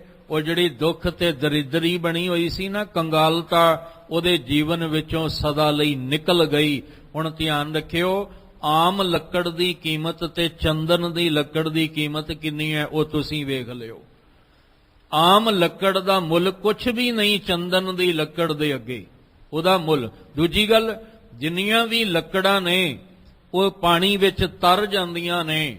ਇੱਕ ਚੰਦਨ ਹੈ ਜਿਹੜਾ ਪਾਣੀ ਉੱਤੇ ਤਰਦਾ ਨਹੀਂ, ਪਾਣੀ ਵਿੱਚ ਡੁੱਬ ਜਾਂਦਾ ਹੈ। ਕਿਉਂ? ਕਿਉਂਕਿ ਉਹਦੀ ਪਾਣੀ ਵਿੱਚ ਡੁੱਬਣ ਨਾਲ ਹੀ ਕੀਮਤ ਪੈਂਦੀ ਹੈ। ਜਿਹੜਾ ਵੀ ਚੰਦਨ ਦਾ ਪਾਰਖੂ ਹੋਏਗਾ ਨਾ, ਚੰਦਨ ਦੀ ਲੱਕੜ ਖਰੀਦਣ ਲਈ ਜਾਏਗਾ, ਉਹ ਕਿਉਂਕਿ ਧੋਖਾ ਬਹੁਤ ਹੈ ਬਾਜ਼ਾਰ ਦੇ ਵਿੱਚ। ਚੰਦਨ ਦਾ ਨਾਮ ਦੇ ਕੇ ਲੱਕੜ ਹੋਰ ਦੇ ਦਿੱਤੀ ਜਾਂਦੀ ਹੈ। ਬੰਦਾ ਕਹਿੰਦਾ ਮੈਂ ਤੇ ਧੋਖਾ ਖਾ ਗਿਆ। ਕਿਉਂ ਖਾ ਗਿਆ? ਕਿਉਂਕਿ ਸਮਝ ਨਹੀਂ ਸੀ। ਪਰ ਜਿਹੜਾ ਚੰਦਨ ਦਾ ਪਾਰਖੂ ਹੋਏਗਾ, ਉਹ ਪਹਿਲਾਂ ਉਹਨੂੰ ਪਾਣੀ ਵਿੱਚ ਡਬੋ ਕੇ ਵੇਖਦਾ ਹੈ ਕਿ ਇਹ ਅਸਲੀ ਹੈ ਕਿ ਨਕਲੀ ਸਾਨੂੰ ਦਿੱਤੀ ਜਾ ਰਹੀ ਹੈ। ਆ ਕਸਤੂਰੀ ਦੇਖੋ, ਆ ਬਾਜ਼ਾਰਾਂ ਵਿੱਚ, ਆ ਟ੍ਰੇਨਾਂ ਵਿੱਚ ਜਾਓ ਤੇ ਲੋਕ ਕਸਤੂਰੀ ਵੰਡਦੇ ਨੇ, ਉਹਨਾਂ ਵਿੱਚ ਬਨਾਵਟੀ ਖੁਸ਼ਬੂ ਭਰੀ ਹੁੰਦੀ ਹੈ। ਅਸੀਂ ਜਦੋਂ ਉਹਦੀ ਖੁਸ਼ਬੂ ਦਾ ਰੰਗ ਵੇਖਦੇ ਹਾਂ, ਅਸੀਂ ਕਹਿੰਦੇ ਹਾਂ ਵੀ ਇਹ ਤੇ ਕਸਤੂਰੀ ਓਰੀਜਨਲ ਹੈ। ਉਹ ਦੇ ਜਾਂਦੇ ਨੇ 100-200 ਦੇ ਵਿੱਚ ਹੀ। ਪਰ ਜੇ ਅਸਲ ਕਸਤੂਰੀ ਨੂੰ ਵੇਖਣਾ ਹੋਵੇ ਤੇ ਉਹਦਾ ਮੁੱਲ ਬੜਾ ਕੀਮਤੀ ਹੈ, ਬੜੇ ਉਹ ਹਜ਼ਾਰਾਂ ਦੇ ਮੁੱਲ ਦੇ ਵਿੱਚ ਹੈ। ਪਰ ਨਾ ਸਮਝ ਹੋਣ ਕਰਕੇ ਅਸੀਂ ਜਿਹੜੇ ਆਉਂਦੇ ਨੇ ਰਾਹ ਤੇ ਵੇਚਣ ਵਾਲੇ, ਉਹਨਾਂ ਕੋਲੋਂ ਲੈ ਕੇ ਘਰ ਆਉਂਦੇ ਆ। ਘਰ ਆਉਂਦਿਆਂ ਤੱਕ ਰੰਗ ਵੀ ਉੱਡ ਜਾਂਦਾ ਹੈ, ਖੁਸ਼ਬੂ ਵੀ ਮੁੱਕ ਜਾਂਦੀ ਹੈ। ਨਾ ਸਮਝ ਹੋਣ ਕਰਕੇ ਹੀ ਇਹੀ ਕਾਰਨ ਸੀ ਕਿ ਅਸੀਂ ਗੁਰਬਾਣੀ ਚੋਂ ਗਿਆਨ ਲੈ ਕੇ ਆਪਣੇ ਆਪੇ ਨੂੰ ਵੀ ਸਮਝਣਾ ਸੀ ਤੇ ਸੰਸਾਰ ਨੂੰ ਸਮਝਣਾ ਸੀ। ਆਪਣੇ ਆਪ ਤੇ ਸੰਸਾਰ ਨੂੰ ਸਮਝ ਕੇ ਨਿਰੰਕਾਰ ਨਾਲ ਜੁੜਨਾ ਸੀ। ਪਰ ਉਹ ਗਿਆਨ ਨਾ ਹੋਣ ਕਰਕੇ ਅਸੀਂ ਜੁੜ ਗਏ ਸੰਸਾਰ ਨਾਲ, ਅਸੀਂ ਜੁੜ ਗਏ ਸੰਸਾਰ ਦੇ ਧਨ ਪਦਾਰਥਾਂ ਨਾਲ, ਨਿਰੰਕਾਰ ਨਾਲ ਜੁੜੇ ਹੀ ਨਹੀਂ, ਕਿਉਂਕਿ ਸਾਡੇ ਕੋਲ ਗਿਆਨ ਨਹੀਂ ਸੀ। ਇਸ ਲਈ ਗੁਰੂ ਰਾਮਦਾਸ ਪਾਤਸ਼ਾਹ ਕਾਠੋਂ ਸ੍ਰੀਖੰਡ ਸਤਿਗੁਰ ਕੀਓ। ਜਦੋਂ ਤੁਸੀਂ ਆਮ ਲੱਕੜ ਤੋਂ ਚੰਦਨ ਵਰਗਾ ਸਾਨੂੰ ਜੀਵਨ ਦੇ ਦਿੱਤਾ, ਦੁੱਖ ਦਰਿਦਰ ਤਿੰਨ ਕੇ ਗਏ। ਉਹਦੀ ਜ਼ਿੰਦਗੀ ਦੇ ਸਾਰੇ ਦੁੱਖ ਵੀ ਮੁੱਕ ਗਏ, ਉਹਦੇ ਜੀਵਨ ਦੇ ਸਾਰੇ ਜਿਹੜੇ ਨੇ ਦਲਿਦਰੀ ਜਿਹੜੀ ਸੀ, ਕੰਗਾਲਤਾ, ਸਾਰੀ ਉਹਦੇ ਜੀਵਨ ਵਿੱਚੋਂ ਚਲੀ ਗਈ। ਉਹਦੇ ਜੀਵਨ ਵਿੱਚ ਸੁੱਖ, ਖੁਸ਼ੀਆਂ, ਆਨੰਦ, ਖੁਸ਼ਹਾਲੀ ਉਹਦੇ ਜੀਵਨ ਵਿੱਚ ਬਣ ਆਉਂਦੀ ਹੈ, ਜਿਹਦੇ ਉੱਤੇ ਸਤਿਗੁਰੂ ਜੀ ਤੁਸੀਂ ਆਪਣੀ ਮਿਹਰ ਦੀ ਨਜ਼ਰ ਕਰਦੇ ਹੋ। ਸਤਿਗੁਰੂ ਚਰਨ ਜਿਨਹ ਪਰਸਿਆ, ਸੇ ਪਸ ਪਰੇਤ ਸੁਰ ਨਰ ਪਏ। ਧੰਨ ਗੁਰੂ ਰਾਮਦਾਸ ਪਾਤਸ਼ਾਹ, ਜਿਨ੍ਹਾਂ ਨੇ ਤੁਹਾਡੇ ਚਰਨਾਂ ਨੂੰ ਆ ਕੇ ਪਰਸਿਆ, ਜਿਨ੍ਹਾਂ ਨੇ ਭਾਵਨਾ ਨਾਲ ਤੁਹਾਡੇ ਚਰਨਾਂ ਦੇ ਵਿੱਚ ਆ ਕੇ ਜੁੜਨਾ ਕੀਤਾ। ਸੇ ਦਾ ਅਰਥ ਹੈ ਉਹ ਜਿਹੜੇ ਤੁਹਾਡੇ ਚਰਨਾਂ ਵਿੱਚ ਆ ਕੇ ਜੁੜੇ। ਪਸ਼ੂ ਪਰੇਤ ਸੁਰ ਨਰ ਭਏ। ਪਸ਼ੂ ਇੱਕ ਬਿਰਤੀ ਹੈ, ਪ੍ਰੇਤ ਵੀ ਇੱਕ ਬਿਰਤੀ ਹੈ। ਜੇ ਪਸ਼ੂ ਇੱਕ ਬਿਰਤੀ ਹੈ ਤਾਂ ਫਿਰ ਪ੍ਰੇਤ ਵੀ ਇੱਕ ਬਿਰਤੀ ਹੈ। ਇਹ ਸਾਡੇ ਮਨ ਦੀ ਹਾਲਤ ਹੈ, ਕਿਉਂਕਿ ਤਨ ਤਾਂ ਮਨੁੱਖ ਵਰਗਾ ਹੈ। ਅਗਰ ਬਾਹਰ ਦੀ ਬਾਡੀ, ਬਾਹਰ ਦਾ ਸਰੀਰ ਵੇਖਾਂਗੇ ਤਾਂ ਅਸੀਂ ਮਨੁੱਖ ਹਾਂ, ਅਸੀਂ ਇਨਸਾਨ ਹਾਂ। ਪਸ਼ੂ ਦੀ ਬਣਤਰ ਹੋਰ ਹੈ, ਜਾਨਵਰ ਦੀ ਬਣਤਰ ਹੋਰ ਹੈ, ਪੰਛੀਆਂ ਦੀ ਜਿਹੜੇ ਸਰੀਰ ਦਾ ਆਕਾਰ ਹੋਰ ਹੈ, ਕੀਟ ਪਤੰਗਿਆਂ ਦਾ ਆਕਾਰ ਹੋਰ ਹੈ। ਦੂਰੋਂ ਦੇਖ ਕੇ ਕਹਿ ਦਿਆਂਗੇ ਆ ਪੰਛੀ ਹੈ, ਇਹ ਕੀਟ ਪਤੰਗਾ ਹੈ, ਇਹ ਪਸ਼ੂ ਹੈ, ਇਹ ਜਾਨਵਰ, ਕਿਉਂਕਿ ਉਹਨਾਂ ਦੇ ਆਕਾਰ ਸਰੀਰਾਂ ਦੇ ਵੱਖਰੇ ਵੱਖਰੇ ਨੇ। ਇਸੇ ਤਰ੍ਹਾਂ ਸਾਡੇ ਸਰੀਰ ਦਾ ਆਕਾਰ ਸਾਨੂੰ ਇਹ ਕਹਿੰਦਾ ਵੀ ਤੂੰ ਇਨਸਾਨ ਹੈ, ਤੂੰ ਮਨੁੱਖ ਜਾਤੀ ਦਾ ਹੈ।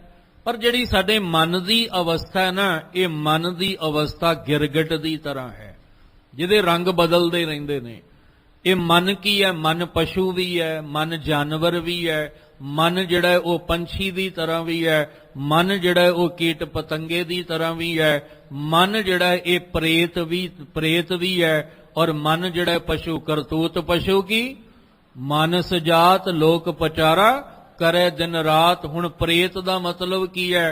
ਕਹਿਣ ਲੱਗੇ ਜਿਹੜਾ ਮਨ ਤਨ ਤੋਂ ਪਰੇ ਹੋ ਕੇ ਹੈਵਾਨੀਅਤ ਵਾਲੇ ਕਰਮ ਕਰਦਾ ਹੈ। ਜਿਵੇਂ ਪ੍ਰੇਮ ਨੂੰ ਨਿਖੇੜੀਏ ਨਾ, ਪ੍ਰੇਮ ਜਿਹਦੇ ਵਿੱਚੋਂ ਮੈਂ ਪਰੇ ਹੋ ਜਾਏ, ਇਸੇ ਤਰ੍ਹਾਂ ਪ੍ਰੇਤ ਜਿਹੜਾ ਤਨ ਤੋਂ ਪਰੇ ਹੋ ਜਾਏ।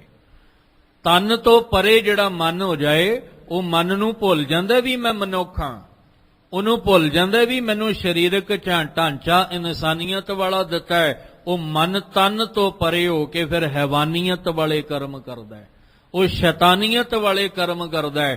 ਤੇ ਜਿਹੜਾ ਪਰਮੇਸ਼ਵਰ ਨੂੰ ਭੁਲਾ ਕੇ ਹੈਵਾਨੀਅਤ ਵਾਲੇ ਕਰਮ ਕਰੇ, ਉਹ ਕਿਸੇ ਭੂਤ ਪ੍ਰੇਤ ਤੋਂ ਘੱਟ ਨਹੀਂ ਹੁੰਦਾ।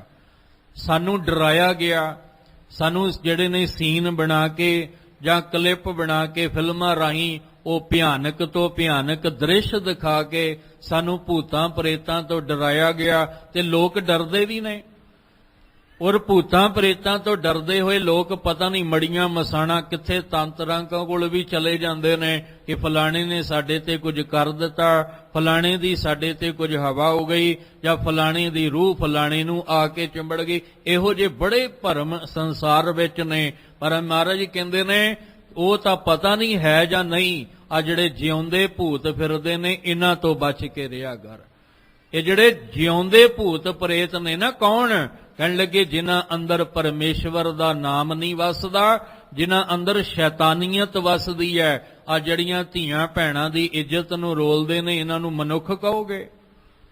ਛੋਟੀਆਂ ਛੋਟੀਆਂ ਬੱਚੀਆਂ ਨੂੰ ਵੀ ਹੈਵਾਨੀਅਤ ਆਪਣਾ ਸ਼ਿਕਾਰ ਬਣਾਉਂਦੀ ਹੈ, ਇਹਨਾਂ ਨੂੰ ਤੁਸੀਂ ਕੀ ਕਹੋਗੇ? ਇਹ ਜਿਉਂਦੇ ਭੂਤ ਪ੍ਰੇਤ ਨੇ, ਜਿਹੜੇ ਸਾਡੀਆਂ ਧੀਆਂ ਭੈਣਾਂ ਦੀ ਪੱਤ ਨੂੰ ਲੁੱਟਦੇ ਨੇ, ਜਿਹੜੇ ਸੰਸਾਰ ਦੇ ਵਿੱਚ ਇਹੋ ਜਿਹੇ ਕਰਮ ਕਰਦੇ। ਕਿੰਨੀਆਂ ਐਸੀਆਂ ਸਾਡੀਆਂ ਧੀਆਂ ਜਿਨ੍ਹਾਂ ਤੇ ਤੇਜ਼ਾਬ ਸੁੱਟਿਆ ਗਿਆ, ਸਾਰੀ ਉਮਰ ਲਈ ਉਹਨਾਂ ਨੇ ਆਪਣੇ ਜਿਹੜਾ ਚਿਹਰਾ ਸੀ ਆਪਣਾ ਗਵਾ ਲਿਆ। ਉਹ ਜਿਹੜੇ ਸੁੱਟਣ ਵਾਲੇ ਮਨੁੱਖ ਸੀ, ਉਹ ਕਿਸੇ ਭੂਤ, ਕਿਸੇ ਪ੍ਰੇਤ, ਕਿਸੇ ਸ਼ੈਤਾਨ ਤੋਂ ਘੱਟ ਨਹੀਂ, ਕਿਉਂਕਿ ਇਹੋ ਜਿਹੀਆਂ ਹਰਕਤਾਂ ਸ਼ੈਤਾਨ ਕਰਦਾ ਹੈ। ਇਹੋ ਜਿਹੀਆਂ ਕਰਤੂਤਾਂ ਜਿਹੜੀਆਂ ਨੇ ਉਹ ਕੋਈ ਭੂਤ ਪ੍ਰੇਤ ਹੀ ਕਰਦਾ ਹੈ। ਤੇ ਸਾਹਿਬ ਕਹਿੰਦੇ ਆ ਮਨੁੱਖ ਹੀ ਇਹਦਾ ਮਨ ਹੀ ਭੂਤ ਬਣ ਗਿਆ, ਇਹਦਾ ਮਨ ਹੀ ਪ੍ਰੇਤ ਬਣ ਗਿਆ। ਕਬੀਰ ਜੀ ਨੇ ਆਖਿਆ ਸੀ ਨਾ, ਕਬੀਰ ਜਾਂ ਘਰ ਸਾਧ ਨਾ ਸੇਵੀਐ, ਹਰ ਕੀ ਸੇਵਾ ਨਾਹੇ, ਤੇ ਘਰ ਮਰ ਹਟ ਸਾਰ ਕੇ ਭੂਤ ਵਸੈ ਤਿਨ ਮਾਹੇ। ਕਹਿੰਦੇ ਜਿਸ ਘਰ ਦੇ ਵਿੱਚ ਸੇਵਾ ਤੇ ਸਿਮਰਨ ਨਹੀਂ, ਘਰ ਕਿਹੜਾ? ਆਹ ਵਾਲਾ ਘਰ। ਇਸ ਘਰ ਦੇ ਵਿੱਚ ਸੇਵਾ ਔਰ ਸਿਮਰਨ ਨਹੀਂ, ਮਾਫ ਕਰਨਾ, ਉਹ ਕਿਸੇ ਕਬਰਸਤਾਨ ਤੋਂ ਘੱਟ ਨਹੀਂ ਹੈ। ਜਿਹਦੇ ਅੰਦਰ, ਜਿਵੇਂ ਬਾਣੀ ਵਿੱਚ ਜ਼ਿਕਰ ਕੀਤਾ, ਮਿਰਤਕ ਕਹੀਐ ਨਾਨਕਾ ਪ੍ਰੀਤ ਨਹੀਂ ਭਗਵੰਤ। ਜਿਹਦੇ ਅੰਦਰ ਪ੍ਰਭੂ ਦਾ ਪਿਆਰ ਨਹੀਂ ਹੁੰਦਾ, ਉਹ ਕਿਸੇ ਮੁਰਦੇ ਤੋਂ ਘੱਟ ਨਹੀਂ। ਤੇ ਮੁਰਦਾ ਕਿੱਥੇ ਹੁੰਦਾ ਹੈ? ਜਾਂ ਮੜੀਆਂ 'ਚ ਜਾਂ ਮਸਾਣਾਂ ਦੇ ਵਿੱਚ। ਕਹਿਣ ਲੱਗੇ ਅਸੀਂ ਤਾਂ ਰੋਜ਼ ਮੜੀ ਤੇ ਮਸਾਣਾ ਚੁੱਕੀ ਫਿਰਦੇ ਆਂ ਸਰੀਰ ਕਰਕੇ, ਜੇ ਸਾਡੇ ਅੰਦਰ ਪ੍ਰਭੂ ਦਾ ਪਿਆਰ ਨਹੀਂ। ਇਸ ਲਈ ਆ ਜਿਉਂਦੇ ਜਾਗਦੇ ਪ੍ਰੇਤ ਨੇ ਉਹ, ਜਿਨ੍ਹਾਂ ਦੇ ਮਨ ਵਿੱਚ ਹੈਵਾਨੀਅਤ ਤੇ ਸ਼ੈਤਾਨੀਅਤ ਭਰੀ ਹੁੰਦੀ ਹੈ। ਪਰ ਜੇ ਕਿਤੇ ਉਹ ਗੁਰੂ ਰਾਮਦਾਸ ਜੀ ਤੁਹਾਡੇ ਚਰਨਾਂ ਦੇ ਵਿੱਚ ਆ ਜਾਣ, ਤਾਂ ਉਹ ਪਸ਼ੂ ਤੇ ਪ੍ਰੇਤ ਬਿਰਤੀ ਵਾਲੇ ਵੀ ਦੈਵੀ ਗੁਣ ਲੈ ਕੇ ਆਪਣਾ ਜਨਮ ਸਫਲਾ ਕਰ ਲੈਂਦੇ ਨੇ। ਇੱਥੇ ਆਪਾਂ ਆ ਕੇ ਬੁਰੀਆਈਆਂ ਹੀ ਖਤਮ ਕਰਨੀਆਂ ਨੇ, ਤੇ ਬੁਰੀਆਈਆਂ ਕਿਹਦੇ ਪੱਲੇ ਹੁੰਦੀਆਂ ਨੇ? ਸ਼ੈਤਾਨ ਦੇ। ਸਾਡਾ ਮਨ ਸ਼ੈਤਾਨ ਹੈ, ਸਾਡਾ ਮਨ ਹੈਵਾਨ ਹੈ, ਅਸੀਂ ਇੱਥੇ ਆ ਕੇ ਚੰਗੇ ਗੁਣ ਲੈਣੇ ਨੇ, ਇੱਥੇ ਆ ਕੇ ਬੁਰਾਈਆਂ ਨੂੰ ਖਤਮ ਕਰਨਾ ਹੈ, ਇੱਥੇ ਆ ਕੇ ਅਸੀਂ ਦੈਵੀ ਗੁਣ ਸ਼ੁਭ ਗੁਣ ਧਾਰਨ ਕਰਨੇ ਨੇ, ਤੇ ਉਹ ਗੁਰੂ ਤੋਂ ਸਤਿਗੁਰੂ ਤੋਂ ਬਿਨਾ ਹੋਣਾ ਕੋਈ ਨਹੀਂ। ਬਲਹਾਰੀ ਗੁਰ ਆਪਣੇ ਦਿਵਹਾਰੀ ਸਦਵਾਰ, ਜਿਨ ਮਾਨਸ ਤੇ ਦੇਵਤੇ ਕੀਏ ਕਰਤ ਨ ਲਾਗੀ ਵਾਰ। ਕਹਿੰਦੇ ਜਿਨੇ ਸਾਨੂੰ ਦੈਵੀ ਗੁਣ ਦੇ ਕੇ ਮਹਾਨ ਬਣਾਇਆ। ਭੱਟ ਨਲ ਜੀ ਕਹਿੰਦੇ ਨੇ ਗੁਰੂ ਰਾਮਦਾਸ ਪਾਤਸ਼ਾਹ ਜੀ, ਸਤਿਗੁਰੂ ਚਰਨ ਜਿਨ ਪਰਸਿਆ, ਜਿਨ੍ਹਾਂ ਨੇ ਤੁਹਾਡੇ ਚਰਨਾਂ ਨੂੰ ਆ ਕੇ ਪਰਸਿਆ, ਤੁਹਾਡੇ ਚਰਨਾਂ ਵਿੱਚ ਆ ਕੇ ਜਿਨ੍ਹਾਂ ਨੇ ਜੁੜਨਾ ਕੀਤਾ, ਸੇ ਪਸ਼ੂ ਪ੍ਰੇਤ ਸੁਰ ਨਰ ਭਏ। ਉਹ ਪਸ਼ੂ ਬਿਰਤੀ ਵਾਲੇ, ਪ੍ਰੇਤ ਬਿਰਤੀ ਵਾਲੇ, ਹੈਵਾਨੀਅਤ ਸ਼ੈਤਾਨੀਅਤ ਬਿਰਤੀ ਵਾਲੇ, ਉਹ ਤੁਹਾਡੇ ਚਰਨਾਂ ਵਿੱਚ ਆ ਕੇ ਦੈਵੀ ਗੁਣਾਂ ਵਾਲੇ ਬਣ ਗਏ, ਸ਼ੁਭ ਗੁਣਾਂ ਦੇ ਧਾਰਨੀ ਉਹ ਮਨੁੱਖ ਬਣ ਜਾਂਦੇ ਹਨ। ਜਾਮ ਗੁਰੂ ਹੋਏ ਵੱਲ, ਤਨਹਿ ਕਿਆ ਗਰਵ ਦਿਜੇ। ਹੁਣ ਭੱਟ ਨਲ ਜੀ ਨੇ ਜੋ ਪਹਿਲਾਂ ਬਚਨ ਉਚਾਰੇ ਨੇ, ਜੇ ਸਾਨੂੰ ਉਹ ਸਮਝ ਆ ਜਾਏ ਫਿਰ ਸਾਨੂੰ ਸਤਿਗੁਰੂ ਤੇ ਮਾਣ ਹੋਏਗਾ, ਸਾਨੂੰ ਸਤਿਗੁਰੂ ਤੇ ਫਖਰ ਹੋਏਗਾ ਵੀ ਐਸਾ ਸਤਿਗੁਰੂ ਜਿਹੜਾ ਉਹ ਮੈਨੂੰ ਮਿਲ ਗਿਆ, ਐਸੇ ਸਤਿਗੁਰੂ ਦਾ ਸੰਗ ਮੈਨੂੰ ਮਿਲ ਗਿਆ, ਹੁਣ ਮੈਨੂੰ ਕੋਈ ਪਰਵਾਹ ਨਹੀਂ। ਜਾਂ ਤੂੰ ਮੇਰੇ ਵੱਲ ਹੈ ਤਾਂ ਕਿਆ ਮੋਹ ਚੰਦਾ, ਮੈਨੂੰ ਕਿਸੇ ਦੀ ਮੁਹਤਾਜੀ ਸਹਿਣ ਦੀ ਕੀ ਲੋੜ ਹੈ, ਮੈਨੂੰ ਕਿਸੇ ਅੱਗੇ ਜਿਹੜਾ ਝੁਕਣ ਦੀ ਕੀ ਲੋੜ ਹੈ, ਜੇ ਮੇਰੇ ਵੱਲ ਮੇਰਾ ਸਤਿਗੁਰੂ ਮੇਰਾ ਮਾਲਕ ਮੇਰੇ ਵੱਲ ਹੈ। ਹੁਣ ਸਤਿਗੁਰੂ ਜੀ ਵਿੱਚ ਕਿਹੜੀਆਂ ਬਖਸ਼ਿਸ਼ਾਂ ਨੇ ਉਹ ਭੱਟ ਜੀ ਨੇ ਪਹਿਲਾਂ ਦੱਸੀਆਂ ਕਿ ਤੁਸੀਂ ਉਸ ਸਤਿਗੁਰੂ ਕੋਲ ਆਓ ਜਿਨੇ ਤੁਹਾਨੂੰ ਕਛੋਂ ਕੰਚਨ ਕਰ ਦੇਣਾ ਹੈ। ਤੁਸੀਂ ਉਸ ਸਤਿਗੁਰੂ ਜੀ ਦੇ ਕੋਲ ਆਓ ਜਿਨੇ ਤੁਹਾਨੂੰ ਬਿਖ ਤੋਂ ਅੰਮ੍ਰਿਤ ਤੁਹਾਡੇ ਅੰਦਰ ਭਰ ਦੇਣਾ ਹੈ। ਤੁਸੀਂ ਉਸ ਸਤਿਗੁਰੂ ਕੋਲ ਆਓ ਜਿਨੇ ਤੁਹਾਨੂੰ ਲੋਹ ਤੋਂ ਲਾਲ ਕਰ ਦੇਣਾ ਹੈ, ਕੀਮਤੀ, ਜਿਨੇ ਤੁਹਾਨੂੰ ਪਾਹਣ ਤੋਂ ਮਣਕ ਕਰ ਦੇਣਾ ਹੈ। ਤੁਸੀਂ ਉਸ ਸਤਿਗੁਰੂ ਕੋਲ ਆਓ ਜਿਨੇ ਤੁਹਾਡੇ ਅੰਦਰ ਚੰਦਨ ਵਰਗੀ ਠੰਡਕ ਤੇ ਸੁਗੰਧੀ ਭਰ ਦੇਣੀ ਹੈ। ਤੁਸੀਂ ਉਸ ਸਤਿਗੁਰੂ ਦੇ ਚਰਨਾਂ 'ਚ ਆਓ ਜਿੱਥੇ ਆ ਕੇ ਦੁੱਖ ਤੇ ਦਲਿਦਰੀ ਸਦਾ ਲਈ ਮੁੱਕ ਜਾਣੀ ਹੈ। ਤੁਸੀਂ ਉਸ ਸਤਿਗੁਰੂ ਜੀ ਦੇ ਕੋਲ ਆਓ ਜਿੱਥੇ ਆ ਕੇ ਪਸ਼ੂ ਪ੍ਰੇਤ ਹੈਵਾਨ ਸ਼ੈਤਾਨੀਅਤ ਵਾਲੀ ਬਿਰਤੀ ਖਤਮ ਹੋ ਜਾਂਦੀ ਹੈ ਤੇ ਦੈਵੀ ਗੁਣ ਸ਼ੁਭ ਗੁਣ ਧਾਰਨ ਕਰਨ ਨੂੰ ਮਿਲਦੇ ਨੇ। ਤੇ ਹੁਣ ਕਹਿੰਦੇ ਅਗਲੇ ਬਚਨਾਂ ਵਿੱਚ, ਜਾਮ ਗੁਰੂ ਹੋਏ ਵਾਲਾ। ਜਾਮ ਦਾ ਅਰਥ ਹੈ ਜਦੋਂ ਐਸਾ ਗੁਰੂ ਜਿਹਦੇ ਵੱਲ ਹੁੰਦਾ ਹੈ, ਜਿਸ ਦੇ ਵੱਲ ਇਹ ਗੁਰੂ ਸਾਹਿਬ ਜੀ ਹੁੰਦੇ ਨੇ। ਕਹਿਣ ਲੱਗੇ ਧਨ ਹੈ ਕਿਆ ਗਰਭ ਦੀਜੈ। ਉਹ ਧਨ ਦਾ ਕੀ ਗਰਵ ਕਰੇਗਾ, ਉਹ ਧਨ ਦਾ ਕੀ ਹੰਕਾਰ ਕਰੇਗਾ, ਉਹਦੇ ਅੰਦਰ ਕਿਸੇ ਪ੍ਰਕਾਰ ਦਾ ਹੰਕਾਰ ਰਹਿ ਹੀ ਨਹੀਂ ਜਾਂਦਾ ਹੈ। ਜਿਨ੍ਹਾਂ ਵੱਲ ਸਤਿਗੁਰੂ ਨਹੀਂ ਉਹ ਤਾਂ ਹੰਕਾਰੀ ਬਣ ਕੇ ਚੱਲਦੇ ਨੇ, ਉਹਨਾਂ ਨੂੰ ਧਨ ਪਦਾਰਥਾਂ ਦਾ ਮਾਣ ਹੰਕਾਰ ਅੰਦਰ ਰਹਿੰਦਾ ਹੈ, ਉਹ ਧਨ ਪਦਾਰਥਾਂ ਦਾ ਮਾਣ ਕਰਦੇ ਨੇ। ਪਰ ਜਿਨ੍ਹਾਂ ਵੱਲ ਸਤਿਗੁਰੂ ਸੱਚਾ ਪਾਤਸ਼ਾਹ ਹੋ ਜਾਏ ਉਹ ਸਤਿਗੁਰੂ ਦਾ ਮਾਣ ਕਰਕੇ ਕਹਿੰਦੇ ਨੇ, ਭੂਲੇ ਮਾਰਗ ਜਿਨਹੇ ਬਤਾਇਆ ਐਸਾ ਗੁਰ ਵੱਡ ਭਾਗੀ ਪਾਇਆ। ਸਾਨੂੰ ਮਾਣ ਹੈ ਕਿ ਅਸੀਂ ਐਸਾ ਗੁਰੂ ਵੱਡੇ ਭਾਗ ਨਾਲ ਪਾ ਲਿਆ ਜਿਨੇ ਸਾਨੂੰ ਕਾਠ ਤੋਂ ਲੱਕੜ ਤੋਂ ਚੰਦਨ ਦੇ ਵਰਗਾ ਸਾਨੂੰ ਬਣਾ ਦਿੱਤਾ, ਸਾਨੂੰ ਜ਼ਹਿਰ ਨਾਲ ਭਰਿਆਂ ਨੂੰ ਅੰਮ੍ਰਿਤ ਅੰਦਰ ਭਰ ਦਿੱਤਾ, ਸਾਨੂੰ ਜਿਹੜਾ ਸੀ ਕੌਡੀਆਂ ਤੋਂ ਲੱਖਾਂ ਦਾ ਕਰ ਦਿੱਤਾ। ਅਸੀਂ ਐਸੇ ਗੁਰੂ ਨੂੰ ਭਾਗਾਂ ਨਾਲ ਪਾਇਆ। ਉਹਨੂੰ ਗੁਰੂ ਤੇ ਮਾਣ ਹੁੰਦਾ ਹੈ, ਉਹਨੂੰ ਧਨ ਪਦਾਰਥਾਂ ਤੇ ਮਾਣ ਨਹੀਂ ਹੁੰਦਾ। ਕਹਿੰਦੇ ਜਿਹਦੇ ਵੱਲ ਐਸਾ ਪੂਰਾ ਗੁਰੂ ਹੁੰਦਾ ਹੈ ਉਹ ਇਸ ਧਨ ਦਾ ਕੀ ਹੰਕਾਰ ਕਰੇਗਾ, ਭਾਵ ਉਹਦੇ ਅੰਦਰ ਕਿਸੇ ਵੀ ਪ੍ਰਕਾਰ ਦਾ ਹੰਕਾਰ ਨਹੀਂ ਰਹਿ ਜਾਂਦਾ। ਜਾਮ ਗੁਰੂ ਹੋਏ ਵੱਲ, ਲਖ ਬਾਹੇ ਕਿਆ ਕੀਜੈ।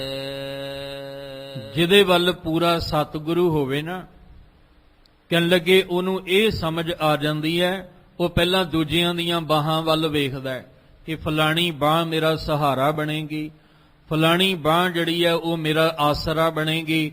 ਪਰ ਜਦੋਂ ਸਤਿਗੁਰੂ ਦਾ ਆਸਰਾ ਮਿਲ ਜਾਏ, ਜਿਹਦੇ ਵੱਲ ਸਤਿਗੁਰੂ ਹੋ ਜਾਏ, ਕਹਿੰਦੇ ਲੱਖਾਂ ਬਾਹਾਂ ਜਿਹੜੀਆਂ ਨੇ ਉਹਨੂੰ ਫਿਰ ਉਹਦੇ ਤੇ ਮਾਣ ਭਰੋਸਾ ਨਹੀਂ ਰਹਿੰਦਾ। ਉਹ ਕਹਿੰਦਾ ਲੱਖਾਂ ਬਾਹਾਂ ਵੀ ਮੇਰਾ ਉਹ ਆਸਰਾ ਨਹੀਂ ਬਣ ਸਕਦੀਆਂ ਜਿਹੜਾ ਆਸਰਾ ਮੇਰਾ ਸਤਿਗੁਰੂ ਸੱਚਾ ਪਾਤਸ਼ਾਹ ਬਣ ਗਿਆ। ਕਿਉਂਕਿ ਬਾਹਾਂ ਦੇਖੋ, ਮੰਨ ਲਓ ਸਾਡੇ ਹਜ਼ਾਰਾਂ ਮਿੱਤਰ ਨੇ ਤੇ ਹਜ਼ਾਰਾਂ ਮਿੱਤਰ ਸਾਨੂੰ ਰੋਜ਼ ਕਹਿੰਦੇ ਨੇ ਤੂੰ ਚਿੰਤਾ ਨਾ ਕਰ, ਅਸੀਂ ਤੇਰੇ ਨਾਲ ਮੋਢਾ ਮਿਲਾ ਕੇ ਤੇਰੀ ਹਰ ਮੁਸੀਬਤ ਵਿੱਚ ਦੁੱਖ ਵਿੱਚ ਤੇਰਾ ਸਾਥ ਦੇਵਾਂਗੇ। ਤੇ ਜਿਸ ਮੋੜ ਤੇ ਆ ਕੇ ਦੁੱਖ ਤੇ ਮੁਸੀਬਤ ਬਣ ਗਈ ਨਾ, ਉੱਥੇ ਹਜ਼ਾਰਾਂ ਮਿੱਤਰ, ਕੋਈ 50 ਮੀਲ ਤੇ ਬੈਠਾ, ਕੋਈ 100 ਮੀਲ ਤੇ ਬੈਠਾ, ਕੋਈ 50-100 ਮੀਲ ਤੇ ਬੈਠਾ ਹੋਇਆ, ਹੁਣ ਮੁਸੀਬਤ ਬਣ ਗਈ ਤੇ ਉੱਥੇ ਕੋਈ ਵੀ ਸਹਾਰਾ ਨਹੀਂ, ਉੱਥੇ ਕੋਈ ਵੀ ਕਿਸੇ ਦੀ ਬਾਂਹ ਜਿਹੜੀ ਹੈ ਅੱਗੇ ਨਹੀਂ ਵੱਧ ਰਹੀ ਸਹਾਰਾ ਦੇਣ ਨੂੰ। ਉੱਥੇ ਕੌਣ ਹੈ? ਗੁਰ ਮੇਰੇ ਸੰਗ ਸਦਾ ਹੈ ਨਾਲੇ। ਉੱਥੇ ਜਿਹੜੇ ਮਿੱਤਰ ਕਹਿੰਦੇ ਸਨ ਰੋਜ਼, ਉਹ ਤਾਂ ਪਹੁੰਚਣ ਨੂੰ ਕਿਸੇ ਨੂੰ 5 ਘੰਟੇ ਲੱਗ ਜਾਣੇ, ਕਿਸੇ ਨੂੰ 10 ਘੰਟੇ ਲੱਗ ਜਾਣੇ, ਉਦੋਂ ਤੱਕ ਤਾਂ ਕਹਾਣੀ ਪਤਾ ਨਹੀਂ ਕੀ ਕੀ ਬਣ ਜਾਣੀ ਹੈ।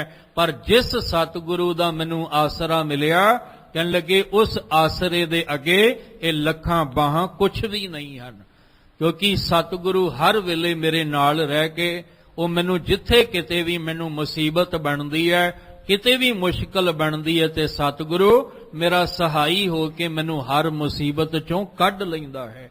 ਦੂਸਰੇ ਇਹਦੇ ਅਰਥ ਇਹ ਨੇ ਕਿ ਜਿਹਦੇ ਵੱਲ ਸਤਿਗੁਰੂ ਹੋ ਜਾਏ, ਲੱਖਾਂ ਦੁਸ਼ਮਣਾਂ ਦੀਆਂ ਬਾਹਾਂ ਉਹਨੂੰ ਮਾਰਨ ਵਾਸਤੇ ਅੱਗੇ ਆਉਣ, ਤਾਂ ਲੱਖਾਂ ਦੁਸ਼ਮਣਾਂ ਦੀਆਂ ਬਾਹਾਂ ਵੀ ਉਹਦਾ ਕੁਝ ਨਹੀਂ ਵਿਗਾੜ ਸਕਦੀਆਂ ਜਿਹਦੇ ਵੱਲ ਪੂਰਾ ਸਤਿਗੁਰੂ ਹੁੰਦਾ ਹੈ। ਅਸੀਂ ਚਮਕੌਰ ਦੀ ਜੰਗ ਕਦੇ ਭੁੱਲ ਨਹੀਂ ਸਕਦੇ ਤੇ ਨਾ ਹੀ ਉਹ ਭੁਲਾਈ ਜਾ ਸਕਦੀ ਹੈ। ਜੇ ਭੁੱਲ ਗਏ, ਭੁਲਾ ਦਿੱਤੀ, ਤਾਂ ਸਾਡੇ ਤੋਂ ਵੱਡਾ ਅਕਿਰਤ ਘਣੀ ਕੋਈ ਨਹੀਂ ਹੈ। ਲੱਖਾਂ ਬਾਹਾਂ ਜਿਹੜੀਆਂ, ਜੇ ਆਪਾਂ ਲੱਖਾਂ ਦੀ ਫੌਜ ਲੈ ਕੇ ਮੰਨ ਕੇ ਚੱਲੀਏ ਵੀ 10 ਲੱਖ ਫੌਜ ਨੇ ਘੇਰਾ ਪਾਇਆ, ਤੇ 10 ਲੱਖ ਨੂੰ ਤੁਸੀਂ ਜਿਹੜਾ ਅੱਗੇ ਦੇਖੋ ਵੀ ਇੱਕ ਦੀਆਂ 2 ਬਾਹਾਂ ਨੇ, ਜੇ 2 ਬਾਹਾਂ ਇੱਕ ਦੀਆਂ ਨੇ ਤੇ ਮਤਲਬ 20 ਲੱਖ ਬਾਹਾਂ ਜਿਹੜੀਆਂ ਨੇ ਉਹ ਘੇਰਾ ਪਾ ਕੇ ਖਲੋਤੀਆਂ ਨੇ। ਕਿਹਨਾਂ ਨੂੰ? ਕੇਵਲ 40 ਦੇ 40 ਸਿੰਘਾਂ ਨੂੰ। ਤੇ 5-5 ਦਾ ਜਥਾ ਮੈਦਾਨ ਦੇ ਵਿੱਚ ਆ ਕੇ ਨਿਤਰਦਾ ਹੈ। ਲੱਖਾਂ ਬਾਹਾਂ ਘੇਰਾ ਪਾ ਕੇ ਦਬੋਚਣਾ ਚਾਹੁੰਦੀਆਂ ਨੇ, ਪਰ ਉਹਨਾਂ ਲੱਖਾਂ ਬਾਹਾਂ ਦਾ ਵੀ ਅੰਦਰ ਭੈ ਡਰ ਨਹੀਂ ਬਣਦਾ। ਦਲੇਰੀ ਨਾਲ ਉਹਨਾਂ ਨਾਲ ਜੂਝਦੇ ਪਏ ਨੇ। ਕਿਉਂ ਜੂਝਦੇ ਨੇ? ਕਿਉਂਕਿ ਉਹਨਾਂ ਨੂੰ ਪਤਾ ਹੈ ਕਿ ਸਾਡੇ ਸਿਰ ਉੱਤੇ ਗੁਰੂ ਕਲਗੀਧਰ ਪਾਤਸ਼ਾਹ ਦਾ ਹੱਥ ਹੈ, ਜਿਹਦੇ ਉੱਤੇ ਗੁਰੂ ਗੋਬਿੰਦ ਸਿੰਘ ਮਹਾਰਾਜ ਜੀ ਦਾ ਮਿਹਰ ਦਾ ਹੱਥ ਹੋਵੇ, ਲੱਖਾਂ ਬਾਹਾਂ ਵੀ ਉਹਦਾ ਕੁਝ ਨਹੀਂ ਵਿਗਾੜ ਸਕਦੀਆਂ। ਇਹ ਸਬੂਤ ਹੈ, ਇਹ ਚਮਕੌਰ ਦੀ ਜਿਹੜੀ ਜੰਗ ਹੈ, ਕੁਝ ਨਹੀਂ ਵਿਗਾੜ ਸਕੀਆਂ। ਸ਼ਹੀਦੀਆਂ ਦੇ ਜਾਮ ਤਾਂ ਪੀਤੇ, ਪਰ ਲੱਖਾਂ ਬਾਹਾਂ ਉਹਨਾਂ ਨੂੰ ਡਰਾ ਨਹੀਂ ਸਕੀਆਂ, ਉਹਨਾਂ ਨੂੰ ਆਪਣੇ ਅੱਗੇ ਝੁਕਾ ਨਹੀਂ ਸਕੀਆਂ, ਕਿਉਂਕਿ ਗੁਰੂ ਸਾਹਿਬ ਜੀ ਦਾ ਮਿਹਰ ਦਾ ਹੱਥ ਉਹਨਾਂ ਦੇ ਸਿਰ ਤੇ ਹੈ। ਇਸ ਲਈ ਇੱਥੇ ਭੱਟ ਕਹਿ ਰਹੇ ਨੇ, ਗੁਰੂ ਰਾਮਦਾਸ ਜੀ ਜਿਹਦੇ ਵੱਲ ਤੁਸੀਂ ਹੁੰਦੇ ਹੋ ਉਹ ਤਾਂ ਹੰਕਾਰ ਨਹੀਂ ਕਰਦਾ। ਜਾਮ ਗੁਰੂ ਹੋਏ ਵੱਲ ਲੱਖ ਬਾਹੇ ਕਿਆ ਕੀਜੈ, ਲੱਖਾਂ ਬਾਹਾਂ ਵੀ ਉਹਦਾ ਕੁਝ ਨਹੀਂ ਕਰ ਸਕਦੀਆਂ ਜਿਹਦੇ ਵੱਲ ਸੱਚਾ ਸਤਿਗੁਰੂ ਪਾਤਸ਼ਾਹ ਹੁੰਦਾ ਹੈ। ਜਾਮ ਗੁਰੂ ਹੋਏ ਵੱਲ ਗਿਆਨ ਅਰ ਧਿਆਨ ਅਨਨ ਪਰ।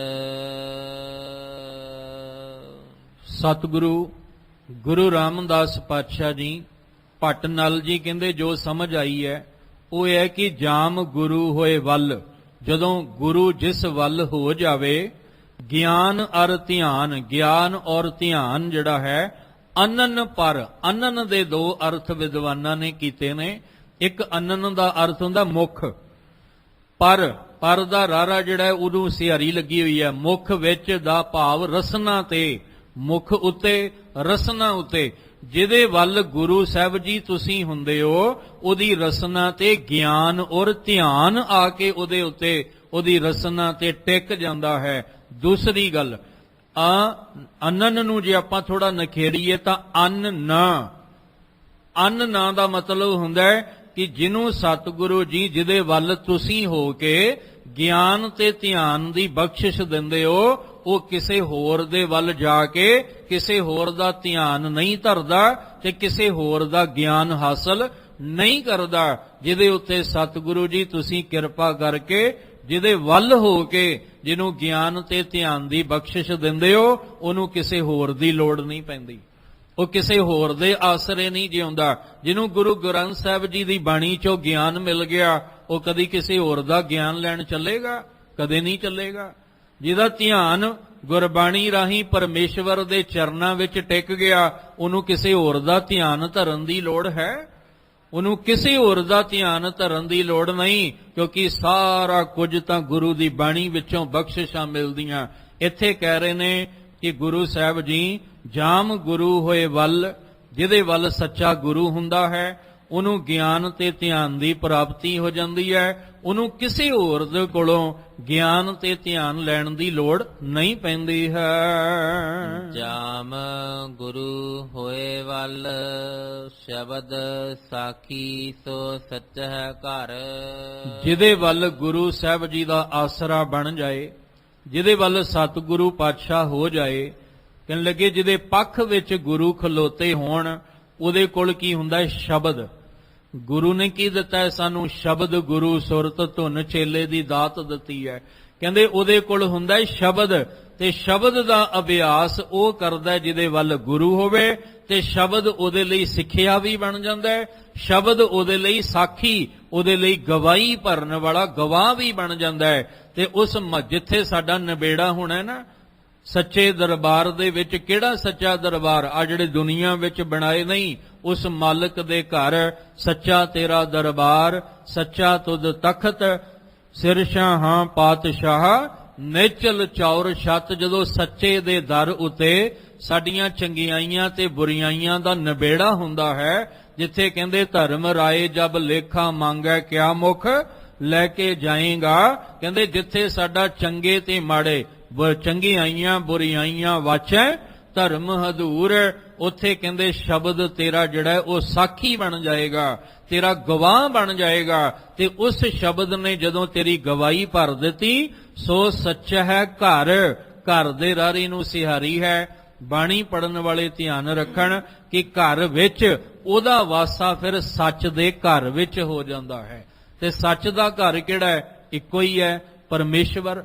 ਉਹਦਾ ਪਰਮੇਸ਼ਵਰ ਦੇ ਘਰ ਵਿੱਚ ਵਾਸਾ ਹੋ ਜਾਂਦਾ ਹੈ, ਜਿਹਦੀ ਗਵਾਹੀ ਸ਼ਬਦ ਭਰ ਦੇਵੇ, ਜਿਹਦੀ ਕੋਲੋਂ ਜਿਹਨੂੰ ਸ਼ਬਦ ਵਿੱਚੋਂ ਸਿੱਖਿਆ ਮਿਲ ਜਾਏ। ਹੁਣ ਸ਼ਬਦ ਦੀ ਗਵਾਹੀ ਕੌਣ ਭਰੇ? ਕਿਹਨੂੰ ਮਿਲੇਗੀ? ਤੇ ਸ਼ਬਦ ਵਿੱਚੋਂ ਸਿੱਖਿਆ ਕਿਹਨੂੰ ਮਿਲੇਗੀ? ਭੱਟ ਕਹਿੰਦੇ ਜਾਮ ਗੁਰੂ ਹੋਏ ਵੱਲ, ਜਿਹਦੇ ਵੱਲ ਗੁਰੂ ਹੋਵੇਗਾ ਉਹਦੇ ਕੋਲ ਸ਼ਬਦ ਹੋਏਗਾ। ਜਿਹਦੇ ਕੋਲ ਸ਼ਬਦ ਹੋਏਗਾ ਉਹਦੇ ਕੋਲ ਗਵਾਹੀ ਵੀ ਸੱਚੀ ਹੋਏਗੀ, ਔਰ ਉਹਦੇ ਕੋਲ ਸਿੱਖਿਆ ਵੀ ਸੱਚੀ ਹੋਏਗੀ। ਉਹਦਾ ਵਾਸਾ ਸੱਚੇ ਘਰ ਵਿੱਚ ਹੁੰਦਾ ਹੈ। ਜੋ ਗੁਰੂ ਗੁਰੂ ਅਹਨਸ ਜਪੈ, ਦਾਸ ਭਟ ਬੇਨਤ ਕਹੈ। ਜੋ ਜਿਹੜਾ ਵੀ ਗੁਰੂ ਗੁਰੂ ਅਹਨਸ ਜਪੈ, ਗੁਰੂ ਗੁਰੂ ਗੁਰ ਕਰ ਮਨ ਮੋਰ, ਗੁਰੂ ਬਿਨਾ ਮੈਂ ਨਾਹੀ ਹੋਰ। ਗੁਰ ਕੀ ਟੇਕ ਰਹੋ ਦਿਨ ਰਾਤ, ਜਾਂ ਕੀ ਕੋਇ ਨਾ ਮੇਟੈ ਦਾਤ। ਦਿਨ ਰਾਤ ਜਿਹੜਾ ਗੁਰੂ ਗੁਰੂ ਜਪਦਾ ਹੈ, ਗੁਰੂ ਦਾ ਧਿਆਨ ਦਿਨ ਰਾਤ ਜਿਹੜਾ ਧਰਦਾ ਹੈ, ਕਹਿੰਦੇ ਨੇ ਦਾਸ ਭੱਟ। ਭੱਟ ਦਾ ਇੱਥੇ ਨਾਮ ਹੈ ਨਲ। ਕਹਿੰਦੇ ਨਲ ਭੱਟ ਜੀ ਕਹਿੰਦੇ ਮੈਂ ਦਾਸ ਬਣ ਕੇ ਬੇਨਤ ਕਹੈ, ਬੇਨਤੀ ਕਰਦਾ ਹਾਂ। ਜੋ ਗੁਰੂ ਨਾਮ ਅਰਿਦ ਮਹਿ ਤਰੈ, ਸੋ ਜਨਮ ਮਰਨ ਦੋਹੋਂ ਥੇ ਰਹੈ। ਭੱਟ ਨਲ ਜੀ ਕਹਿੰਦੇ ਮੈਂ ਦਾਸ ਬਣ ਕੇ ਕਹਿ ਰਿਹਾ, ਇਹ ਸੱਚ ਹੈ, ਹਕੀਕਤ ਹੈ ਕਿ ਜਿਨ੍ਹਾਂ ਨੇ ਦਿਨ ਰਾਤ ਗੁਰੂ ਦੀ ਟੇਕ ਲਈ, ਗੁਰੂ ਦਾ ਆਸਰਾ ਲਿਆ, ਗੁਰੂ ਦਾ ਧਿਆਨ ਧਰਿਆ, ਤੇ ਜਿਹਦੇ ਵੱਲ ਗੁਰੂ ਸਾਹਿਬ ਜੀ ਹੋ ਗਏ, ਜਿਹਨੂੰ ਗੁਰੂ ਨੇ ਆਪਣੀ ਮਿਹਰ ਦੀ ਨਜ਼ਰ ਦੇ ਹੇਠ ਲਿਆਂਦਾ, ਆਪਣੇ ਚਰਨਾਂ ਨਾਲ ਜੋੜ ਲਿਆ। ਭੱਟ ਜੀ ਕਹਿੰਦੇ ਮੈਂ ਸੱਚ ਕਹਿਣਾ, ਜੋ ਗੁਰੂ ਨਾਮ ਰਿੱਧ ਮਹਿ ਧਰੈ, ਹਿਰਦੇ ਵਿੱਚ ਗੁਰੂ ਦਾ ਧਿਆਨ ਧਰਦਾ ਹੈ, ਸੋ ਜਨਮ ਮਰਨ ਦੋਹ ਥੇ ਰਹਿ। ਦੋ ਥਾਵਾਂ ਨੇ, ਜਨਮ ਤੇ ਮਰਨ, ਉਹਦਾ ਦੋਵਾਂ ਤੋਂ ਛੁਟਕਾਰਾ ਹੋ ਜਾਂਦਾ ਹੈ। ਨਾ ਉਹ ਜੰਮਣ ਵਿੱਚ ਪੈਂਦਾ ਤੇ ਨਾ ਮਰਨ ਵਿੱਚ ਪੈਂਦਾ ਹੈ। ਉਹਦਾ ਜਨਮ ਮਰਨ ਦੋਵਾਂ ਥਾਵਾਂ ਤੋਂ ਸਦਾ ਲਈ ਛੁਟਕਾਰਾ ਹੋ ਜਾਂਦਾ ਹੈ। ਕੀ ਕਰਨਾ ਹੈ? ਅਸੀਂ ਵੀ ਗੁਰੂ ਦਾ ਧਿਆਨ ਧਰਨਾ ਹੈ। ਤੇ ਗੁਰੂ ਬਹੁਤ ਨੇ ਦੁਨੀਆ ਵਿੱਚ, ਅਸੀਂ ਪੂਰੇ ਗੁਰੂ ਦਾ ਧਿਆਨ ਧਰਨਾ ਹੈ। ਅਸੀਂ ਸਤਿਗੁਰ, ਸੱਚੇ ਗੁਰੂ ਦਾ ਧਿਆਨ ਆਪਣੇ ਅੰਦਰ ਧਰ ਕੇ, ਸ਼ਬਦ ਦੀ ਟੇਕ ਲੈ ਕੇ ਇੱਕ ਅਕਾਲ ਪੁਰਖ ਨਿਰੰਕਾਰ ਨਾਲ ਜੁੜਨਾ ਹੈ। ਪਰ ਮਨ ਸਾਡਾ ਚੰਚਲ ਹੈ, ਕਦੀ ਕਿਤੇ ਕਦੀ ਕਿਤੇ ਕਦੀ ਕਿਤੇ ਭਟਕਦਾ ਹੈ। ਇਸ ਲਈ ਇਸ ਨੂੰ ਪੂਰੇ ਗੁਰੂ ਦੇ ਚਰਨਾਂ 'ਚ ਜੋੜਨ ਵਾਸਤੇ ਮਨ ਨੂੰ ਹੋਕਾ ਦਿਓ, ਗੁਰੂ ਗੁਰੂ ਗੁਰ ਕਰ ਮਨ ਮੋਰ, ਗੁਰੂ ਬਿਨਾ ਮੈਂ ਨਾਹੀ ਹੋਰ, ਗੁਰ ਕੀ ਟੇਕ ਰਹੋ ਦਿਨ ਰਾਤ, ਜਾਂ ਕੀ ਕੋਏ ਨਾ ਮੇਟੈ ਦਾਤ। ਇਹੀ ਅਸੀਂ ਵੀ ਆਪਣੇ ਮਨ ਨੂੰ ਆਵਾਜ਼ਾਂ ਦਈਏ, ਗੁਰੂ ਗੁਰੂ ਗੁਰ ਕਰ ਮਨ ਮੋਰ, ਗੁਰੂ ਗੁਰੂ ਗੁਰ ਕਰ ਮਨ ਮੋਰ।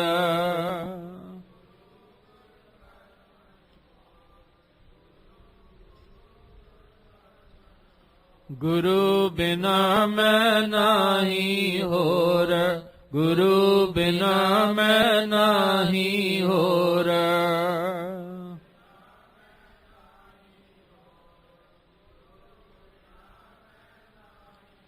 ਗੁਰ ਕੀ ਟੇਕ ਰਹੋ ਦਿਨ ਰਾਤ, ਗੁਰ ਕੀ ਟੇਕ ਰਹੋ ਦਿਨ ਰਾਤ।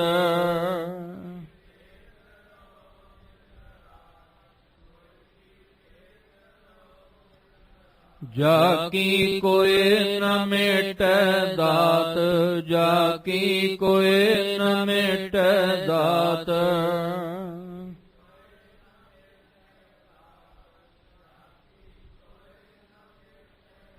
ਗੁਰੂ ਗੁਰੂ ਗੁਰ ਕਰ ਮਨ ਮੋਰ, ਗੁਰੂ ਗੁਰੂ ਗੁਰ ਕਰ ਮਨ ਮੋਰ।